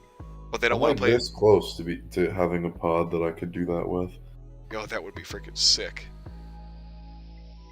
It's a timeline. Yeah. But damn, it's pretty late. Oh, it's midnight. Yeah. Don, do me a favor. Huh? Can you write a message in this terrain thing? You want to just tell them, hey, clear sight to the space is fine? Oh, word. We got on a whole tangent. But yeah. Just something to that effect. So that way at least we can knock this out of the way and get back to whatever more important things.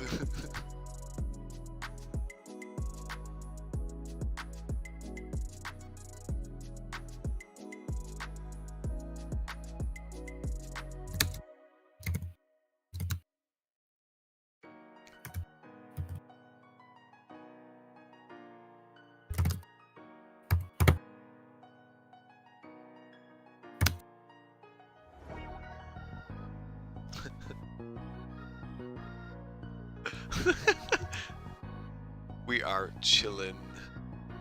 No, Jay chillin'. What's Jay chillin'? Just. Okay, that was my first guess, but I didn't want to.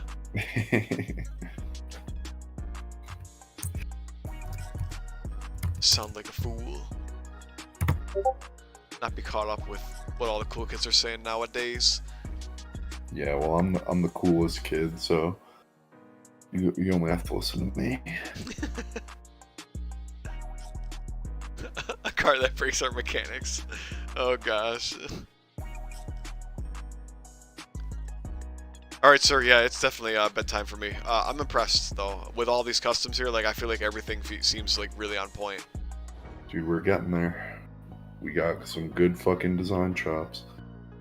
No, for real, though, like, these custom... Like, I'm almost done. I feel like I'm basically done playtesting all this Eldrazi shit. Like, not gonna lie.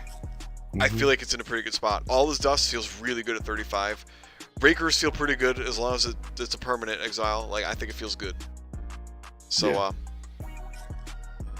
I'm ready to, I personally, I'm like ready to call it for the colorless spells. I mean, at least for these ones. Like, I still gotta do the, I think there's a couple, but get to them at some point. The one that steals, I think we haven't tested too much. Yeah, I think actually. that's the only one. At all, I haven't, yeah. Shall I go look at it real quick? Where is it? 1, 2, 3, 4, 5, This 6. hasn't been making into a lot of the lists I've been making. Eldrazi conscription, yeah, it's 40 points. Yeah, it really is like a... Oh, I might put that in just like some blue army or something. It sounds like a blue card to me. I don't know why. Yeah, it does, but it's not. That's the thing. So it's like I wonder who it works best with. That one, and I do.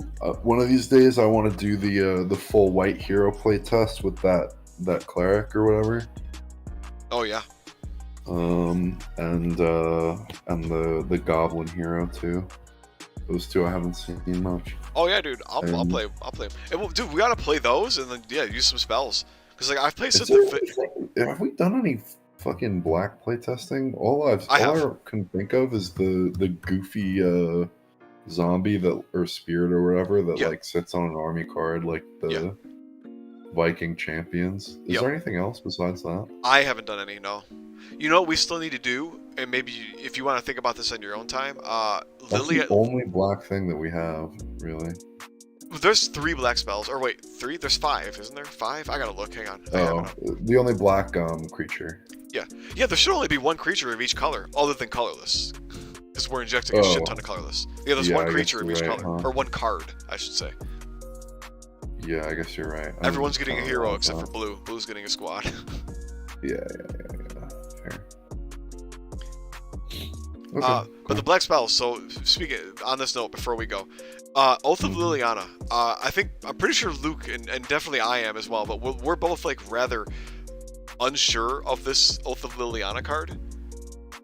It's just kind of like, it's just more zombie shit, which is like, I don't know if we need this, but if you want to try and think of one, or maybe, I don't know, dude, have some fun, maybe thinking of like what could be something that's like specific to Liliana that feels cool and thematic for her as like an Oath card. Like, this was kind of jank, isn't it? I personally think it's kind of jank. Zombie dies.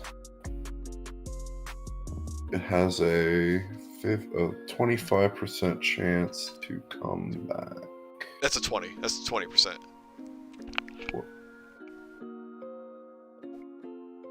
Yeah, you're right.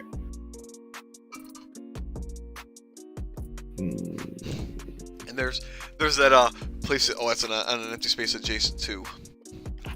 I can definitely see that being annoying. Annoying, that's fine. 17 or higher is not. Yeah, it's not super likely.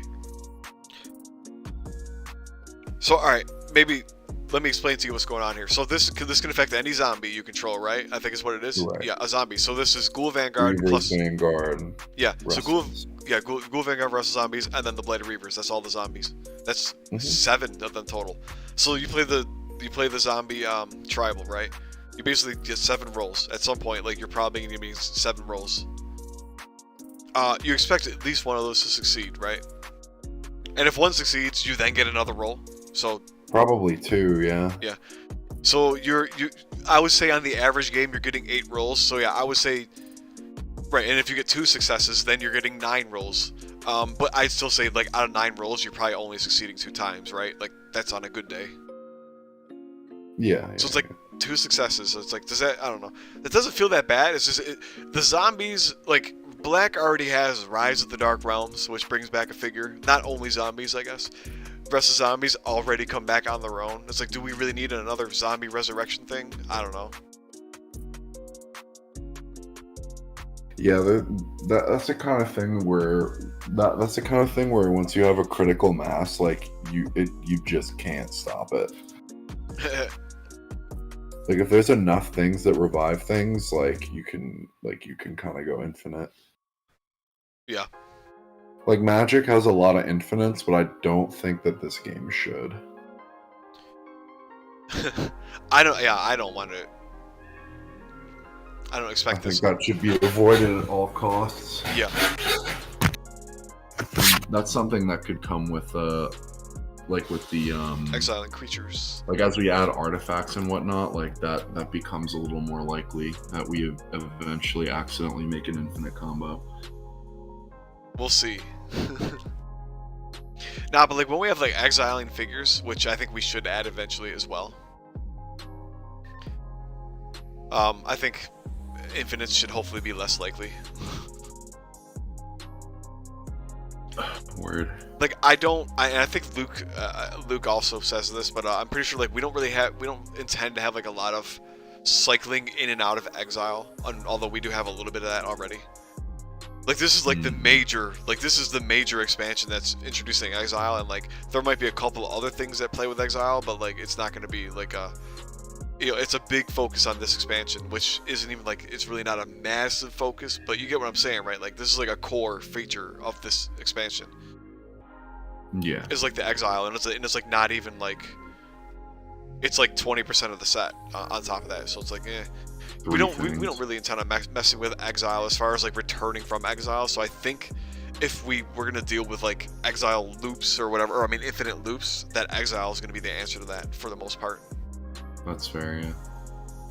But yeah, I don't want exile to be a requirement all the same, you know? Yeah, it's funny because there is like, looking at this from the Magic side, there's a card in Magic that lets you just bring something back from exile, like any card. So it's like, oh, word. Now that fucking thing exists, now there's no such thing as like in theory, like anything is possible once you have that. Yeah. So pretty funny. So what do you think of the Oath of Liliana though? Like, does this seem okay to you?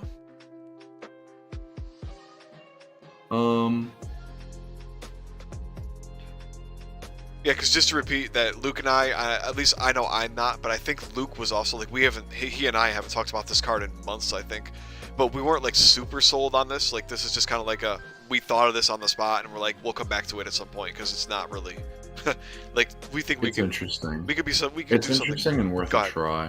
Oh yeah, you think so? Okay. Yeah.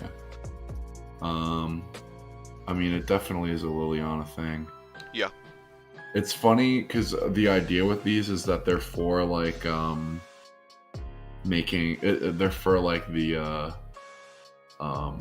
you know, the monocolor planeswalkers to have their niches. Yeah. Aside from the two color ones. But it's funny because it kind of soft shafts Omnixilus, which I think is a feature, not a bug. I think that's hilarious. Soft shafts. Yes, like, oh, word. You're playing mono black. Too bad. You still can't play the Oath, kid. I think Liliana's better than Ob anyway, personally. Do you think Ob is better than she is? Flying is just so good. Yes. But range one, flying versus range, I guess, is the discussion. That's my big. I was just about to say, yeah, range one is not good though. I do not think range one is good in AOTP, especially for a planeswalker. That's my biggest problem. Yeah. Like I don't mind range one on creatures because like you can charge the creatures in and they can die and no one gives a fuck. But it's like when your planeswalker might have to go in and try and do that. That's when you're really asking for a lot of pain. Yeah. But anyway, yeah, and I don't think Omnixilus has an oath, does he? In the card game, I doubt it. Like he's not the fucking Gatewatch. Yeah. He's like literally the last character that would ever get an oath in this in the lore. Yeah, by the lore. Like dude, Nicol Bolas would dead ass take the oath before him. Oh my gosh. And like they made the oath like to stop the Eldrazi, but then they were like, "Word, we have this oath, so we have to stop Nicol Bolas." Yeah. And yet he would still join before fucking Omnixilis. Right. Okay. But anyway, yeah, you're right that this does soft shaft Ob. But yeah, that's more a bad thing than a good thing, at least in my mind. Yeah, and of course you can have your opinion. Fine. You can have your opinion. Yeah, Ob has his own strong points for sure. Nah, it's fine. It's fine. Life doesn't have to be perfect, you know. No, it's unfortunate. That's the way it's gonna be. We can think of something else for him. I would like to buff him in some way, because yeah, I think he's weaker than most of the other Planeswalkers. But that doesn't have to be this set. I don't care.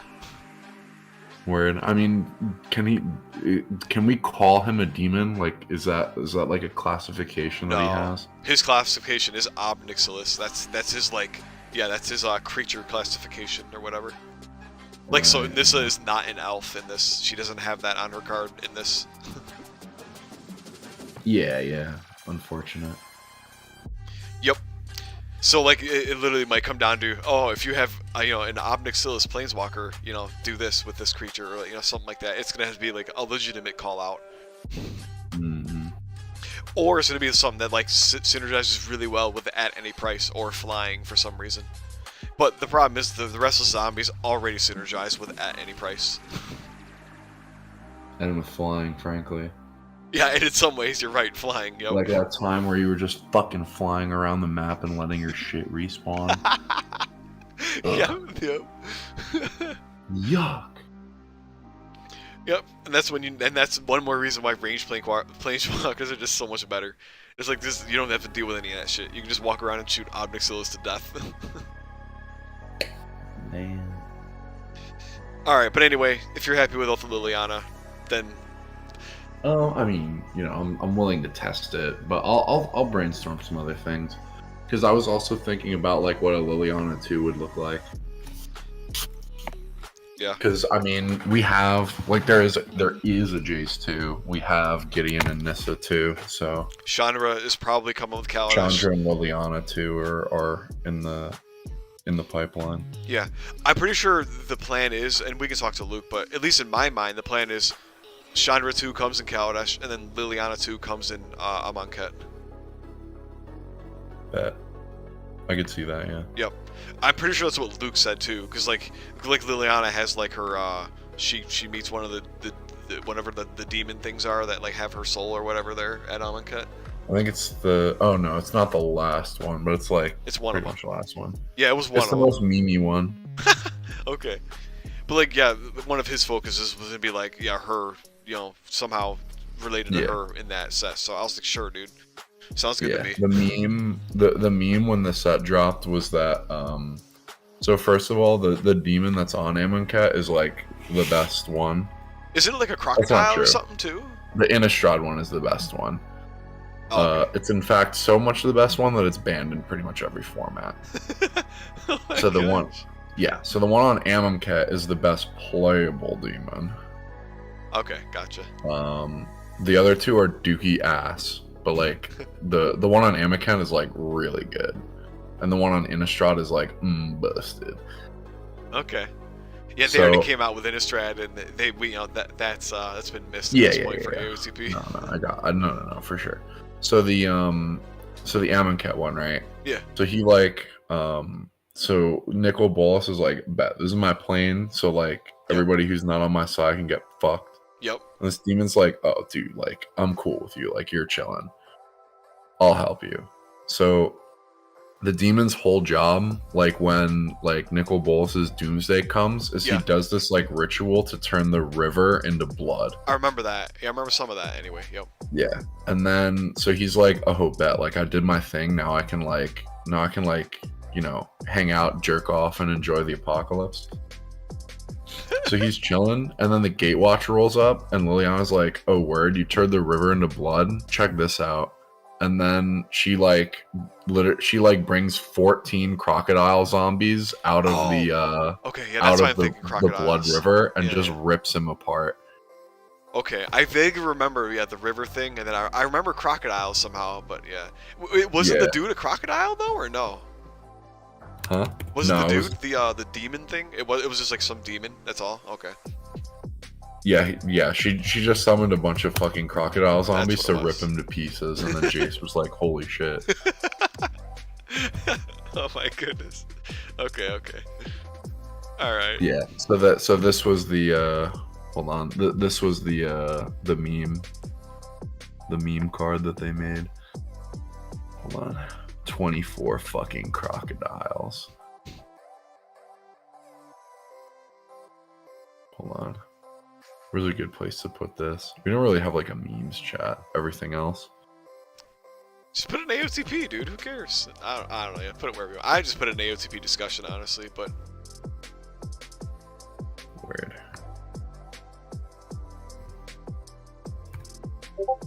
"24 fucking crocodiles." Wait, and that was an actual card, or no? No, that was the meme. That was just a meme, yeah, to reference that. Yeah. Holy shit. Holy shit, Jace Bellerin. Yeah, because like in the fucking story, like he was literally like even turned on a little bit. Like he was like, "Oh damn, like Liliana, don't mess with her."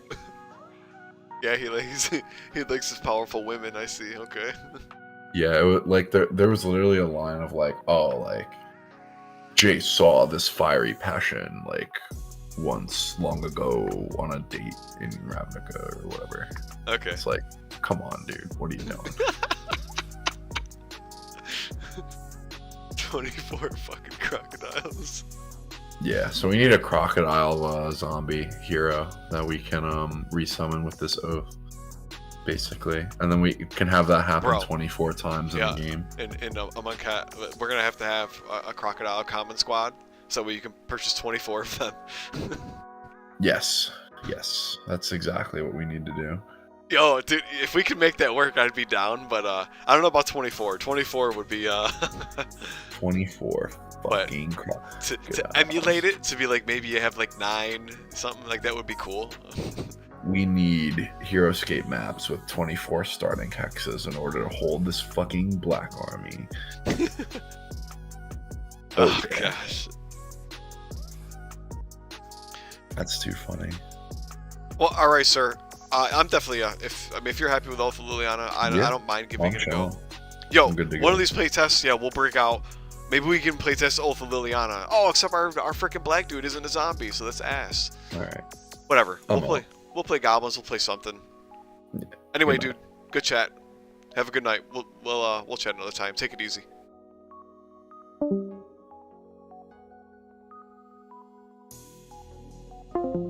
There it is. And on that note, I am killing the stream. Man, it's midnight. It's beyond midnight.